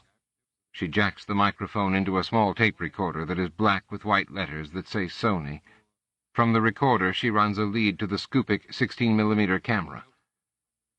Where's that adapter? Oh, there. I had this Skupik souped up a little, by the way, since I got it. Has a GOES chip, uplinks and downlinks with the Sony. I could record you in Singapore and not get a frame of drift. But I'm not a pro at this. My sound tech bugged out on me last week. That's one reason it's taken me a while to get back over here. He got scared after the riot. Let me voice Slate and we'll be ready. Laramie? Are you safe? I mean, where you are staying in Port Townsend, is it guarded in any way? No, I'm fine. It's the loggers and the Matties who want to kill each other. They might mistake you for a logger. You spent a lot of time in the bush. At this expression, which is Victor Wu's, Laramie looks up. She finds nothing to look at and turns her gaze back down, to the Sony. I'm safe as can be expected. Be careful, Laramie. You're not my father. I know that, but I would be pleased if you would be careful. All right, I'll keep that in mind. Laramide Productions, Sky Commish 8314, Roll 11. Robot, have you decided yet on a name? Not yet. She raises the camera, looks around through the viewfinder, and finally chooses a bank of monitors to aim it at. What do you think about? Pardon? What do you think about, Robot? I'm not Hal, Laramie. What? You know what I mean. You saw that movie many times. Your question sounds snide to me, as if it were foregone conclusion that I don't really think. You don't just throw a question like that at me. It would be better to lead up to it. I don't have to justify my existence to anyone, and I don't particularly like to fawn on human beings. I feel that it is degrading to them. You sound like Andrew, is what you sound like. That's quite possible. I spend a lot of time with him.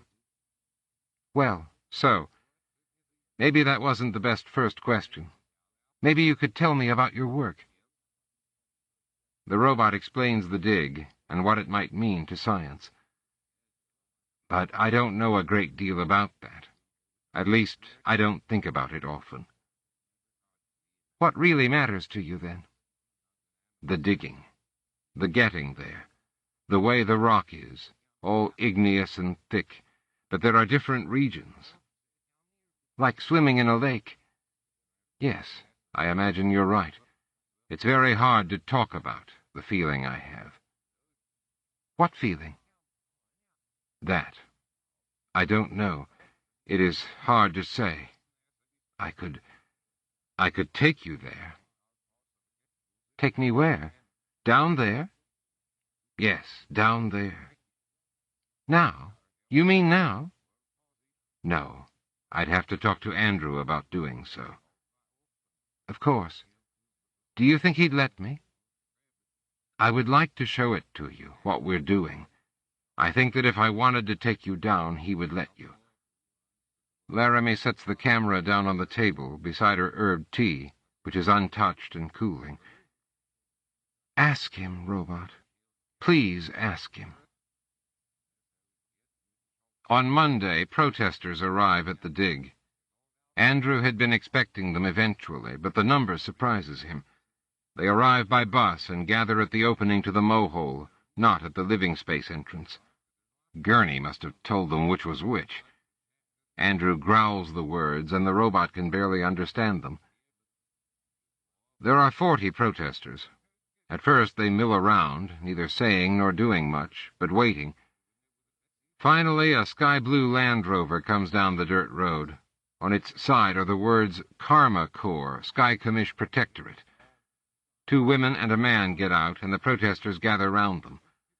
From the back of the Land Rover, one of the women hands out placards that have on them symbols. The peace sign, a silhouetted nuclear reactor with a red-slashed circle about it, a totem of the Earth Mother from Stillaguamish Northwest Indian heritage, and now the symbol for the Sky Commish Protectorate. One sign has a picture of a dam split in half as if by an earthquake, and fish swimming freely through the crack. The other woman gives those who want it steaming cups of hot black coffee or green tea. The robot waits in the mew at the entrance to the living area, and Andrew walks over to speak with the protesters. The man who drove the Land Rover steps forward to meet him. The robot can hear what is said, but Andrew's body blocks the view of the man with whom Andrew is speaking. Andrew Hutton. I work here. I'm with the Protectorate. My name is Nielsen Birchbranch. How are you with the Protectorate? I'm an aide to Mother Agatha. I sit on the Healing Circle Interlocking Directors Conclave. I'm the chairperson, in fact. Secret police. What was that? Nielsen, was it? Let's keep it formal, Dr. Hutton, if you wouldn't mind. All right. Mr. Birchbranch, what are you doing on my work site? The demonstration is sanctioned. Mother Agatha herself signed the permit. Freedom of speech is guaranteed in the Protectorate Charter. I'm not against freedom of speech. We have work to do today. It is against the law to cross a protest line. That's infringement on freedom of speech, and that's in the Charter as well. These people feel that the work you're doing is violating the sanctity of the earth. They feel that you are, in a way, raping the mother of us all. Do you know where your digging machine comes from? Yes, from a defunct mining operation that the Matties had a hand in putting out of business. Precisely. It is a symbol. This hole is a symbol. Dr. Hutton, can't you see how it's taken, what you're doing? I can see how some take it. I can see the politics of it clearly enough. It is a new politics, Dr. Hutton. The politics of care. I'm not sure you do see that, or else you wouldn't be an opponent. Maybe. Maybe I show my care in other ways. What other ways? Non-political ways. I'm not sure you can see what I'm talking about, Mr. Birchbranch. So, you persist, regardless of the consequences, because you want to see what's down there. That's fair to say. Yes, I want to see what's down there. The values of Western science. The same values that gave us thermonuclear war and the genocide of every other species besides man. Well, there's also woman. That's a separate species. Pardon? It's a joke, Mr. Birchbranch. Maybe not a very good one. No, not a very good one at all. So these are the things you're going to say to the television? Not me as an individual. These people have chosen me to voice their concern and care. Chosen you? I'm the personal representative of Mother Agatha. You must believe that they've chosen her. Then, are you saying my people can't work? There are Matties, children of the matriarch. They work here. This is their livelihood. They've all agreed to stay home today, I believe you'll find. They're striking against me? It's a support measure. I see. Good, then. There will be a television truck coming later, and possibly a helicopter from News 5 in Seattle. If you'd like, you can route any calls from journalists to me. That won't be necessary. The robot hears bitterness in Andrew's voice. Perhaps the other man can also. So, thank you for your cooperation, Dr. Hutton. Yes. What's the time period on the permit? I spoke with Carly Waterfall, and she said that if it came through, it would be a week at most. Sister Waterfall has voluntarily resigned from the science interweft to devote more time to her work at the Dungeness Spit Weather Observation Station. When did that? Never mind. Christ, she was the only one with any sense on that damn committee. There isn't a set period on the permit.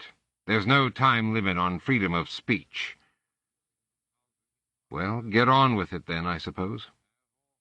We intend to, Dr. Hutton. One other thing. We have a restraining order against the use of any machinery in the area for the day. I understand that you have a robot. That's right. Please power the robot down for the day, if you don't mind." "I do mind." "Dr. Hutton, this is entirely legal." "The robot will remain in my quarters. The robot is my quarters." "It is highly irregular. I can't answer for the consequences if you don't comply with the order." "Goodbye, Mr. Birchbranch. Have a nice protest." Andrew turns to leave, and in so doing, steps out from in front of the man. The robot's optics zoom in and pull focus, which the robot experiences in the same way as a human might the dilation of the eyes. At first the robot cannot believe what those optics report, and zooms out and back in again, as rubbing the eyes is to humans. No mistake. Nielsen Birchbranch is a tall man with lanky arms and legs. His face is thin and hard, gaunt, with muscles like small twisting roots cabling his mandible to his temple. The robot saw him last in the field, before Andrew came. Nielsen Birchbranch is the same man who killed the other on the steps of the dais in the field. Nielsen Birchbranch is the man who pulled the trigger of the gun and shot the other man dead. Andrew steps back into the living area, and the robot, in the mew, draws back noiselessly into the darkness. Andrew calls the graduate students and the technicians who are from logger families, explaining to them one after another not to bother coming to work for a while, and to check back in over the next few mornings. When Andrew is done, the robot tells him about Nielsen Birchbranch. "Are you certain?" "I'm sure of it." "I can't think of what to do about it." "Neither can I. I don't want to be torn apart." "We won't let that happen." "Then there isn't anything." "No." "Be wary." "I'm already wary." The first of the autumn rains begin. Though the digging area is partially in the rain shadow of the eastern mountains, it is still within the great upturns of basalt that ring the interior mountains, and mark the true edge of a swath of relative dryness that runs along the Hood Canal in a great horseshoe up even to Sequim and the Dungeness Spit, so that there are not 200 inches of rain, such as fall on the Hoe, or the Quinault watershed, but there is more than 100, millions and millions of gallons of rain and snow, that will fall here during the autumn, winter, and spring, and many days throughout the summer. Because of the great rains, there are great trees, and because of the great trees, the loggers came. And because most of the other trees were cut, the lovers of trees came, and the rain falls on Matty and logger alike, and it falls and falls and falls. The Matties have set up folding tables, and many have brought chairs and big umbrellas. The tables and chairs of the Matties line the road for 100 yards, and whenever a network reporter arrives, the tables and chairs are put hastily away, and the Matties stand and grow agitated. On the 11th day of the protest, Laramie returns. Laramie has not coordinated her arrival with the Matties, and so comes upon them unawares with her camera. The Matties smile into the lens. After she begins asking questions, a delegation approaches her and asks her to wait, that the spokesperson is on his way, and he will give her the best answers. No one will speak with Laramie after this, and Andrew invites her into the living area to wait for the arrival of the spokesperson. The robot has been watching, just inside the entrance to the living area, as the robot has been watching for days now. Only at night, when the protesters go back to their bus and the Land Rover carries away the tables and chairs, does the robot go out into the open. "This can't go on," Andrew says. "I can't stop paying wages. I'm required to pay wages to my Matty techs, but I would anyway, and all the others. No digging, and all the grant money flowing away." "Sorry to hear that." Laramie uses the scoopik to make various shots of the robot's interior. Andrew says nothing, but smiles thinly. She has the Sony slung around her shoulder and, the robot notices, is recording her conversation with Andrew. "Did the robot discuss with you me going down in the hole?" "In the dig. It's a spiral, like a slinky, more or less. Yes. Yes, you can come as soon as we're allowed to go back down there. That's great. Will I be able to film any of what it looks like? Maybe we can set something up. There's a small observation port on the service wagon. We'll have to turn off the fusion on the dray first, or you won't be filming for very long, I don't think. Excellent. I'm really tired of protests and officials who don't call themselves officials, and all those squalid houses where all the loggers moved out at Aberdeen. There's been a lot of trouble there. I heard about it. We didn't used to call them loggers much. That's because everybody was one. We used to drive through Aberdeen when we wanted to get to the sea, and up the coast to La Push. Those black beaches across the river. I used to know why the rocks were so black. The salt scree that a glacier brought down that valley last ice age. That's what happened to the back half of the horseshoe. That's where it went. Yeah, the salt tumbled. We slept there all night one night in August. You thought Papa would be pissed, but he didn't even notice, of course. He just asked me about the rocks I saw and told me about the big fist of sediment lifting up the sea floor and breaking it and all that. Papa. You and I made love that night, didn't we, Andrew? Yes, Laramie. You know we did. I know it. Then... Yep. The robot's listening, isn't it? I'm listening, Laramie, if you don't mind. No. You know, I'm not Victor Wu. I'm not shocked. I am rather surprised, however. What do you mean? About Andrew. I've never known him when he was in love with a woman. Andrew's crackling chuckle. Not for a while, he says. There was that chemist after me. You wrote me about her. That was your last letter. You never wrote me back. I was pissed. I figured you would be. Still, you couldn't have been pissed for 5 years. I couldn't? We broke up the next January. Sorry to hear that. She lacked imagination. They all lacked imagination. Jesus, you're clinical. I know what I like. What do you like? I can't have what I like. Why not? Because she has to live in Los Angeles, and I'm not particularly interested in the geology of Southern California. The robot sees that Laramie's fine white skin has taken on a flush. And it's as simple as that, she says. Why make it complicated? Maybe it is complicated. Maybe you're simplistic. Will you turn that damn camera off? No. Well, there you have it. On the 14th day, the protesters do not arrive in the morning.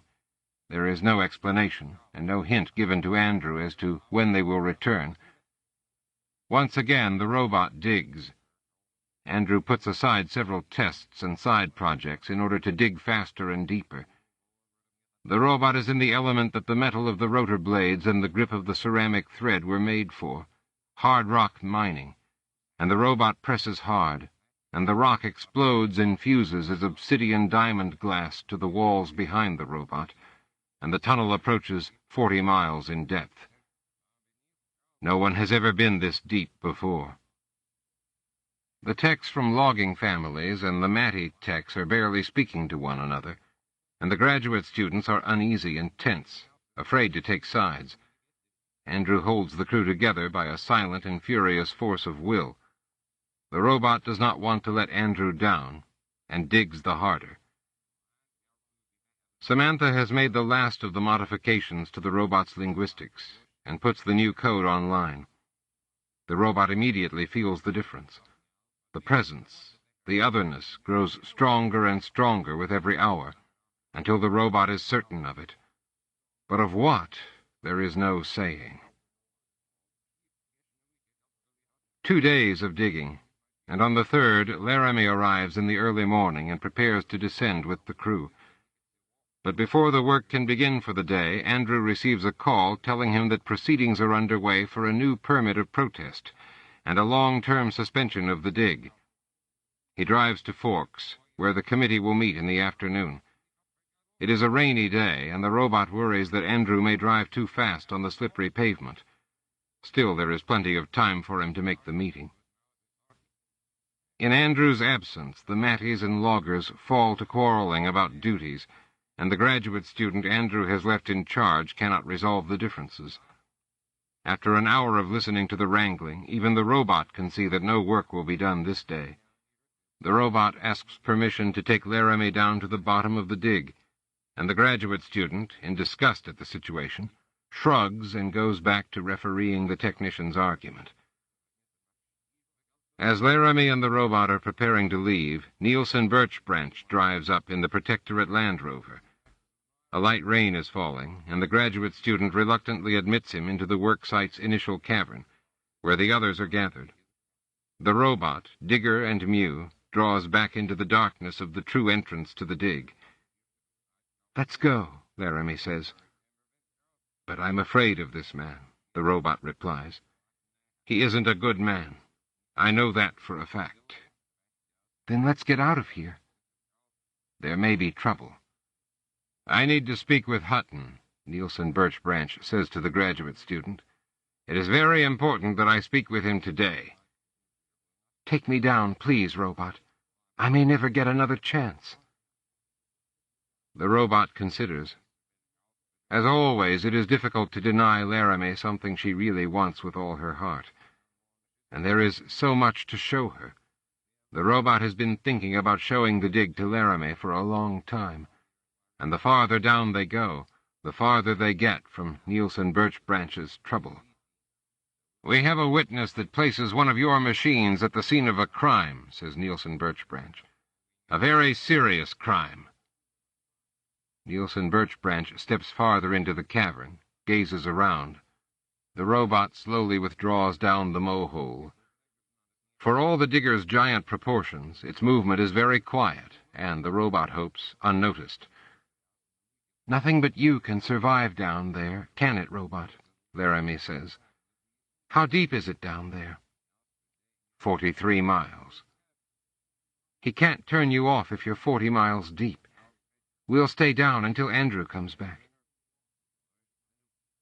The first few miles of the descent are the most visually interesting, and after reaching a depth at which unprotected humans cannot survive the heat, the robot moves at a fraction of the usual pace.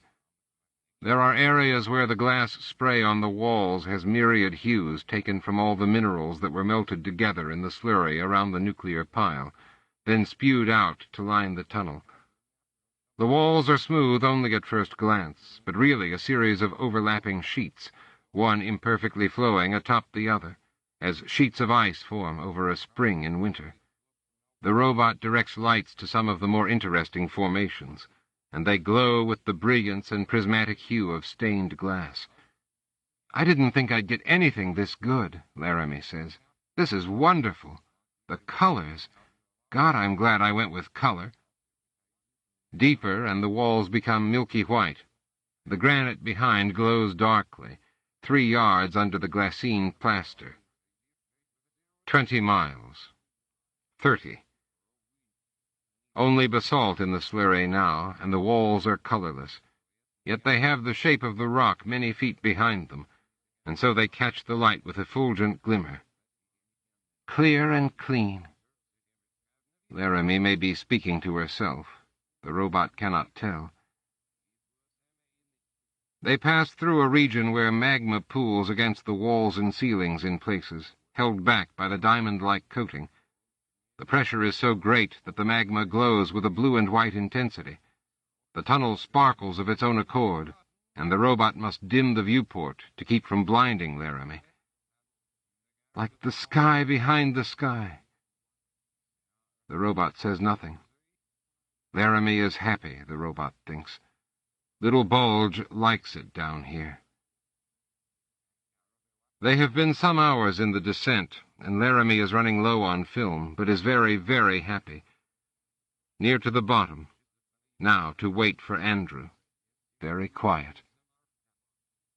The robot has never been this deep before without digging and working. The robot has never sat idle and silent at the bottom of the mow-hole. Hello. For a moment, the robot thinks Laramie has spoken. But this is not Laramie's voice. And it comes from outside. The voice comes from outside the robot, from the very rocks themselves. The sense of the presence, the other that the robot has been feeling for these long weeks, is very strong. Very strong. Again, the voice that isn't a voice, the vibration that isn't a vibration.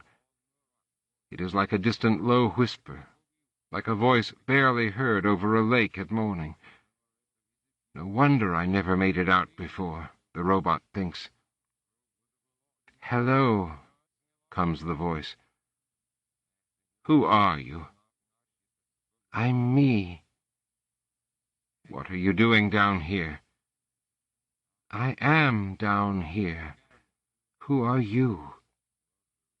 I don't have a name yet. Neither do I. Not one that I like. Who are you? Me. I told you. What is it, robot? Laramie speaking. Something strange. What? I don't. Wait for a moment. A moment. All right. The robot calls again. The robot is spinning its cutting rotors at low speed, and it is the whisk and ding of the digger's rotors that is doing the talking. Hello? Hello. Are you one of those trees? Trees? The trees barely get here, and then they start moving. Are you one of those moving trees? I don't. Yes, maybe. I thought you might talk, but it's so cold up there it takes ages to say anything. Down here things go a lot faster. Are you? What are you? I told you. I'm me. The rocks? Nope. The magma? Nope. Guess again. Where are you? Show yourself to me. I am. Then I've guessed. You're the whole planet. You're the Earth. Laughter. Definitely laughter. I'm not either. I'm just here. Just around here.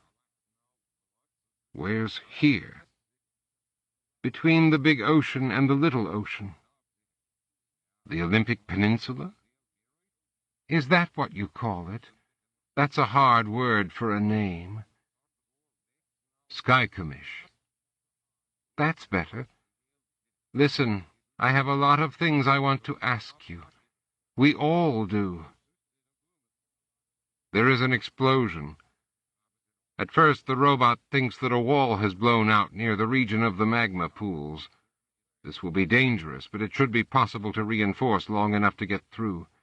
It may mean trouble for the dig, though. Now there will be more funding. The Matties will allow it to go ahead. Even the robot can see that the politics have changed. Everything has changed. There is another explosion. A series of explosions. Robot? Laramie, I have so much to tell you. What is that shaking? I'm scared down here. Do you think we can go up now? Hello, tree. Are you still there? Even with the tremors, there are huge rumblings and cracklings all about. The robot is attuned to the voice, the presence, and can still hear its words. I really need to talk to you. Papa, do you think we can go up now? The pressure wave lifts the robot, impossibly tilts the robot, over and over. shatter of the walls as diamonds shatter like the shrapnel of stars and the rocks behind, tumble and light from the glow of the give, the sudden release of tension, the bulk melt of the undisclosed, sideways. But what is sideways? Tumble and tumble, scree within thin melt moving, turning, curling like a wave, and the robot on the curl, under the curl, hurled down, down, down, over, down, dark, dark, dark, dark and buried. Find my daughter. The engineers have built one hell of a machine. Find my daughter. The robot powers back up. The robot begins blindly to dig. It is only by sheer luck that the robot comes upon the service wagon. The robot melts and compacts a space, creates an opening, temporary, dangerously temporary, finds the power hitch to the wagon and plugs in. Turns on the lights and air conditioning inside the wagon. The video cameras inside. Laramie is twisted against a control console. Her neck is impossibly twisted. She is dead. No, she isn't. Can't be. She is. What? Within the curve of her stomach, holding it to shelter, the Skupik. But the latch has sprung, and 16mm film is spilled out and tangled about her legs. No. Laramie. Little bulge. Hello? The robot screams. The robot howls in anguish. 40 miles deep, the robot cries out a soul's agony into the rock, a living soul mourning a dead one. Stop that. The other, the presence. The robot does not care. Past caring. You're scaring me. Past. You're scaring me. Grind of rotors, ineffectual grind. How can you live? How can humans live when this happens? Oh, no. You can't live. You cannot. You can, and it is worse. Worse than not living. No, no, no, no. Stop it. And something happens. Something very large. Gives. More. Faults. Faults everywhere. Settle, rise, settle. Faults like a wizened crust, like a mind falling into shards of fear. Faults and settle, rise and settle. Rise. No. But there is a way. There is a weakness revealed, and there is a way. Not wide enough, not yet, but a way to go. A way to take her home. Take her home to Andrew. The robot begins to dig. The robot digs. There is only the digging, the bite of blade and saw, the gather of lade and bale. Digging. Upward digging. The way is made easier by the shaking, the constant tremble of what the robot knows to be fear, incomprehension. A child who has seen a grown-up's sorrow and does not understand. A frightened child. By the time the robot comes to this realization, it is too late. The robot is too high, and when called, the child does not answer. Or perhaps it is that the child needs time to calm, that it cannot answer. The robot calls again and again. Nothing. Nothing can be heard above the rumble of fear. Poor, trembling Skykomish. The robot continues digging, drawing behind it the service wagon, bringing Laramie to Andrew. A day passes, 2. Rock, stone, the roots of the mountains, and sediment compressed to schist. The roots of the mountains, and the robot slowly comes to its senses. Comprehends. After a long moment of stillness, a minute, an hour, no reckoning in the utter depths, and the robot is not that kind of robot. After a long moment of reflection, the robot looses the service wagon. Little bulge, goodbye. Up now. Up, because the way is easier up than down, and that is the only reason. After 3 days, the robot emerges from the ground, in a cove that the robot recognizes, on the Quinault watershed, into a steady autumn rain. The robot wanders up the Quinault River.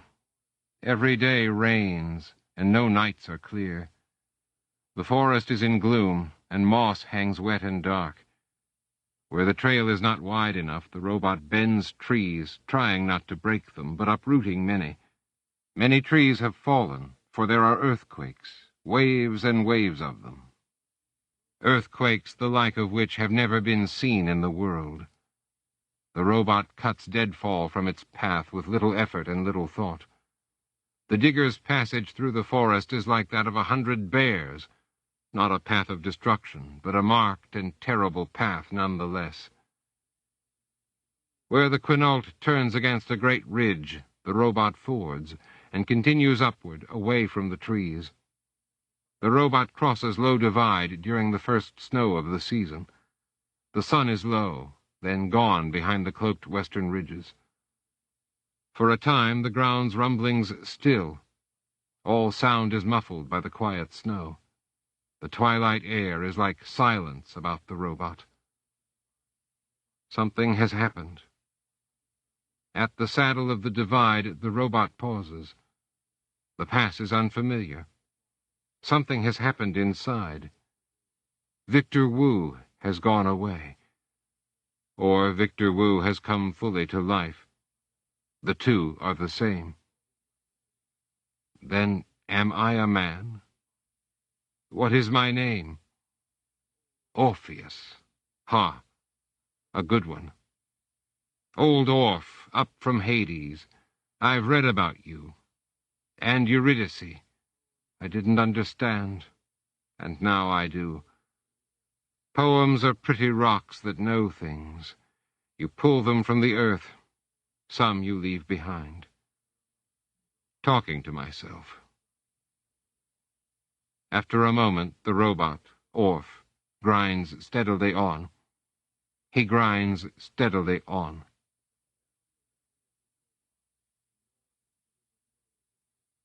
Down the valley of the Elwha, and north as the river flows and greatens. Earthquakes heave and slap, slap and heave. Sometimes a tree falls onto the digger, but Orph pays no mind. He is made of the stronger material, and they cannot harm him. Down the valley of the Elwha, past the dam that the Matties have carefully removed, that would not have withstood the quakes if it were still there. The trail becomes a dirt road, the road buckled pavement. The robot follows the remains of the highway into what once was Port Angeles. What will future geologists make of this? The town has become a scree, impossible to separate and reconfigure. Twists of metal gleam in the pilings by the light of undying fires. And amid the fire and rubble, figures move. Orph rolls into the city. A man sits in a clear space, holds his knees to his chest and stares. Orph stops well away from him. I am looking for a man named Nielsen Birchbranch. Do you know where I can find him? The man says nothing. Do you know where I can find Nielsen Birchbranch? He works for the Protectorate. The man says nothing, but begins to rock back and forth on his haunches. I'm looking. Can you... The man begins to moan. Orph moves onward. At a point where the piles of rubble begin to be higher, a makeshift roadblock has been set up. Orph stops at it. and a group of men and women, all armed with rifles, come out of the declivities of the town scree. "Come out of there," an old man says. He points his gun at Orff. "There isn't anybody in here." "Come out, or we'll blow you to hell." "I've already been there." "Come on out of there." "I'm looking for a man named Nielsen Birchbranch. He works for the Protectorate." "Goddamn, we will shoot you, you goddamn Matty." "Do you know where I can find him?" The old man spits on the ground. "Reckon he's with the others." "The others?" "That's what I said." "Where are they?" "Out at the dump." "Where's the dump?" "That way." The old man points with his gun. "Now come out." Orff turns and rolls away in the direction of the dump. Shots ring out. They ricochet off him and crackle against the rubble. 5 miles out of town, Orff finds the dump. There are bodies here. Hundreds of bodies. Men, women, children. At first, he thinks they are the dead from the quakes, collected and brought here. With the edge of a saw blade, Orff turns one of the bodies over. It is a woman. She has been shot in the head. Most of the other bodies are people who have been shot, or hacked up, or had their necks broken with clubs. The loggers have had their revenge. And there, among the bodies, Orff pauses. He has recognized one. It is the woman from the field, the speaker, Mother Agatha. It is her. There is no mistake.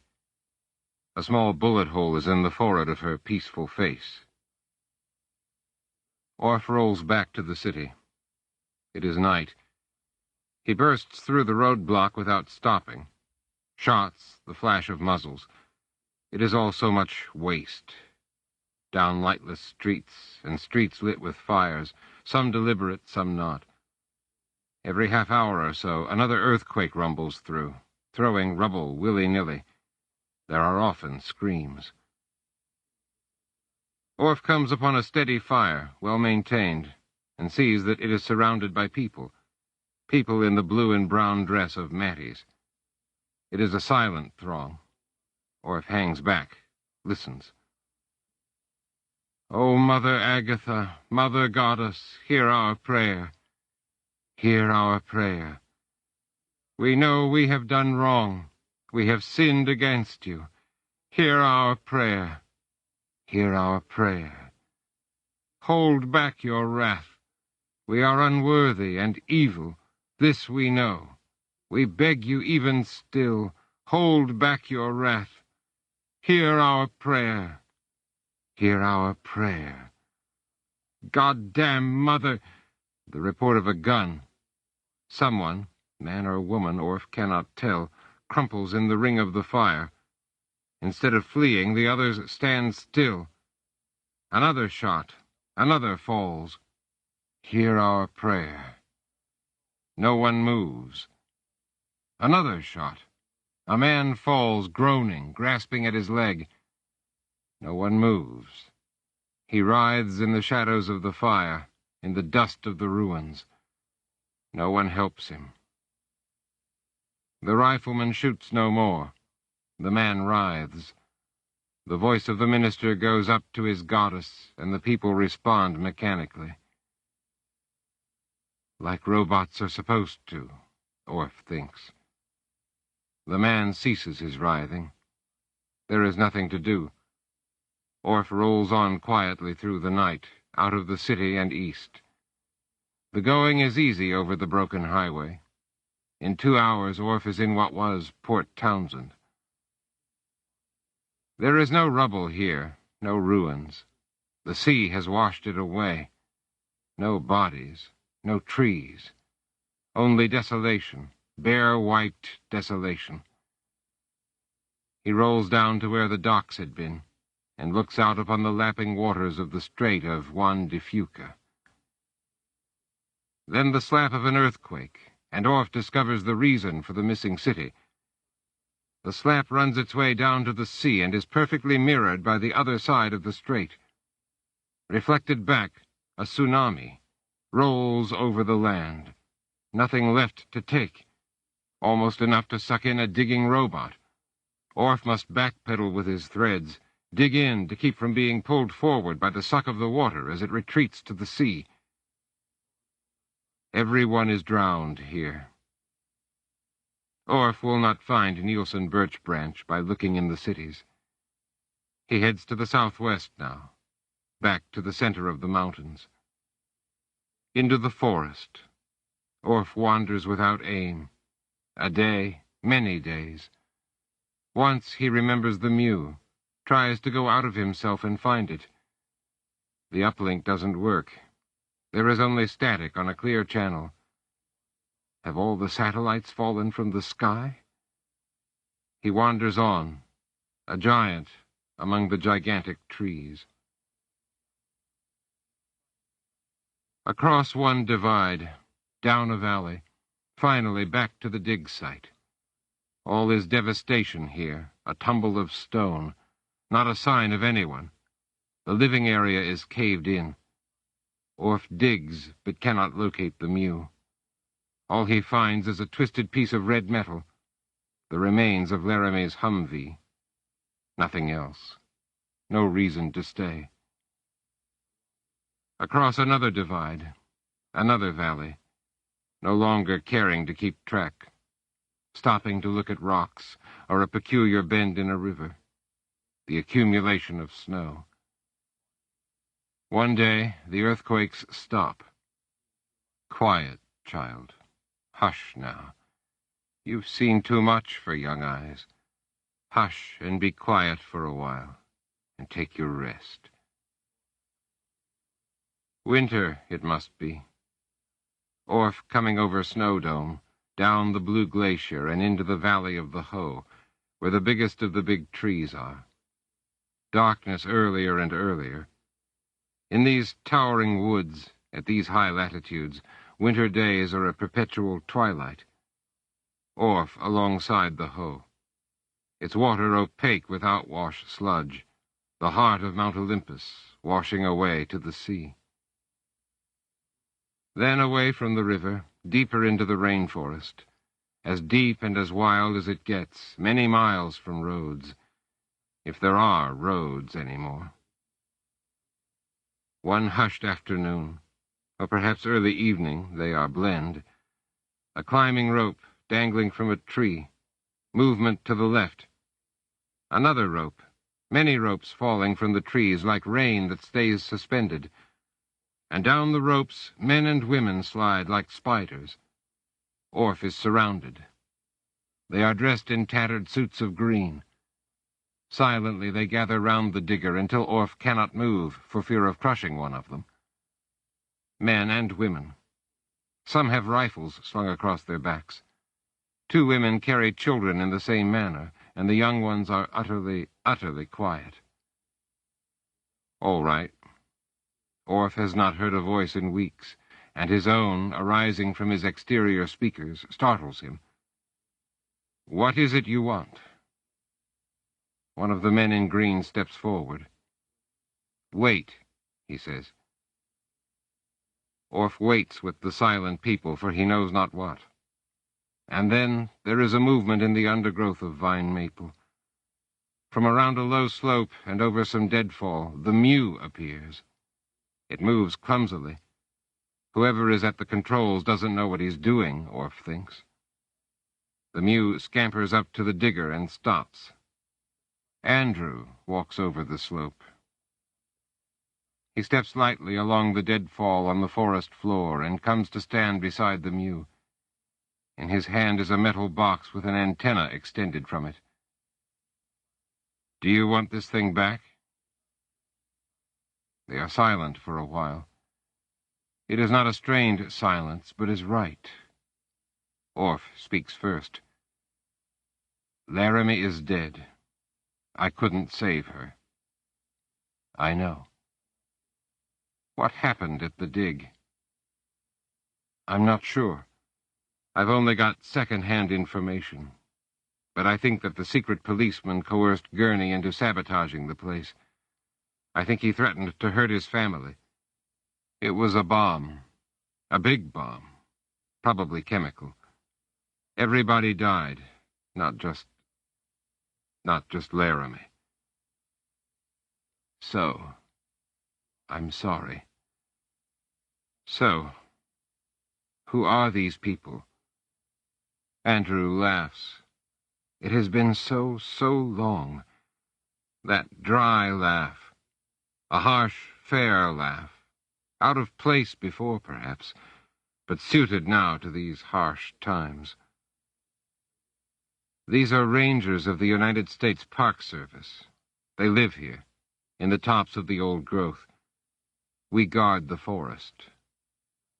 We? Somehow or another, I've become the head ranger. Winter, and the rangers bundle in the nooks of their firs and hemlocks, their spruces and cedars. The digger must remain on the ground, but using the mew, Orf can venture up to their village in the trees. In the highest tree, in the upper branches, Andrew has slung his hammock. Orf and he spend many days there, talking, discussing how things were, how they might be. Politics have shifted in the outside world, and Andrew is part of them now, seeking a place for his band of outcast civil servants that has become a family and then a tribe. The rangers hold the center of the peninsula against Matty and Logger, or against the remains of them. There is to be no clearing of the forest, and no worship of it either, but a conservation and guard, a stewardship and a waiting. Rangers defend the woods. They take no permanent mates and have no children. The young ones Orf had seen before were stolen children, taken from Matties and Loggers. Ranger women in their constant vigilance could not afford to be pregnant, and if they did, took fungal herbs that induced abortion. All must be given to the watching. Winter. Spring. Another year. Years. The fortunes of the rangers ebb and flow, but always the forests are held. Orf comes to their aid often with the mew, and when the situation is very dire, with the whirling blades of the digger. Andrew hopes to open the mow-hole back up one day, when all is secure, to continue the dig, especially in light of Orf's discovery of whatever it is that is down there. But now there are politics and fighting, and that time never comes. Andrew was right, and tribes, strange tribes, arise in the outside world. Governments crumble and disappear. Soon it is rangers alone who keep a kind of learning and history alive, and who come to preserve more than trees. In any case, Andrew's heart seems to have gone out of the project. Somewhere below, his love is buried, deeper than any man's has ever been buried before. If he goes back down, he may come upon her yet. Andrew is a brave man, Orf knows, but maybe not that brave. And always Orf hears rumors of a bad man and killer who appears here and there, sometimes in the service of the Matties, sometimes working for logger clans. But Orf never finds Nielsen Birchbranch, never even discovers his real name, and a time comes when the rumors cease.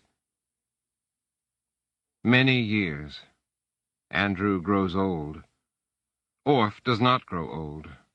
The digger's nuclear fusion pile will not run down. Only a malfunction could keep Orf from living 1,000 years, perhaps 1,000 more. One morning, in the mew, Orf climbs to Andrew's hammock and finds that Andrew has died in the night.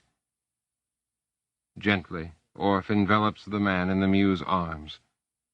Gently he carries the body down from the trees, and walks through the forest, and crosses a divide, and another, to the valley of the Elwha, and up the Lillian River, to a basalt stela that, curiously, has no foramens in its makeup. That speaks of deep things from far under the earth. That this land, strange peninsula between two salt waters, may be the place to dig and find what those things are. At its base, Orf buries his friend, Andrew Hutton. And then Orf, digger and Mew, returns to the long-abandoned work site. Orf clears the rocky entrance, finds the old passage. Orf digs down into the earth and closes the path behind him.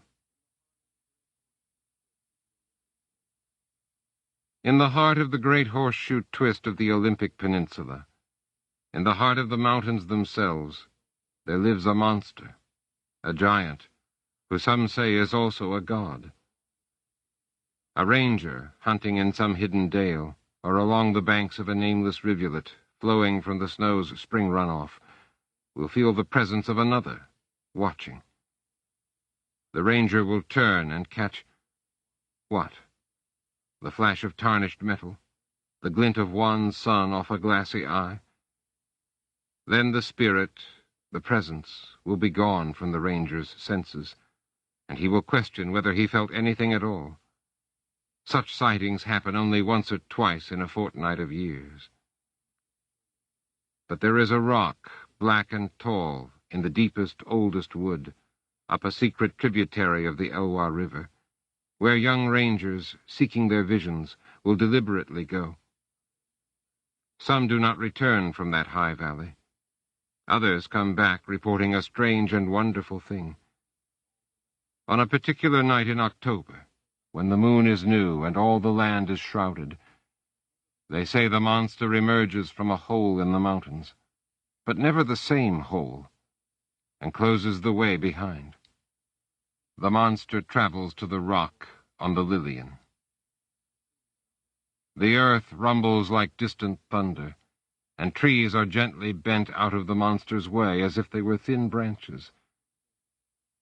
And at that rock on the Lillian River, the monster stays for a time, shining darkly under the stars. The monster stays and is utterly silent. The reasons why are lost to legend, but at that time young rangers with strong and empty hearts are given waking dreams and prophecies to fill them.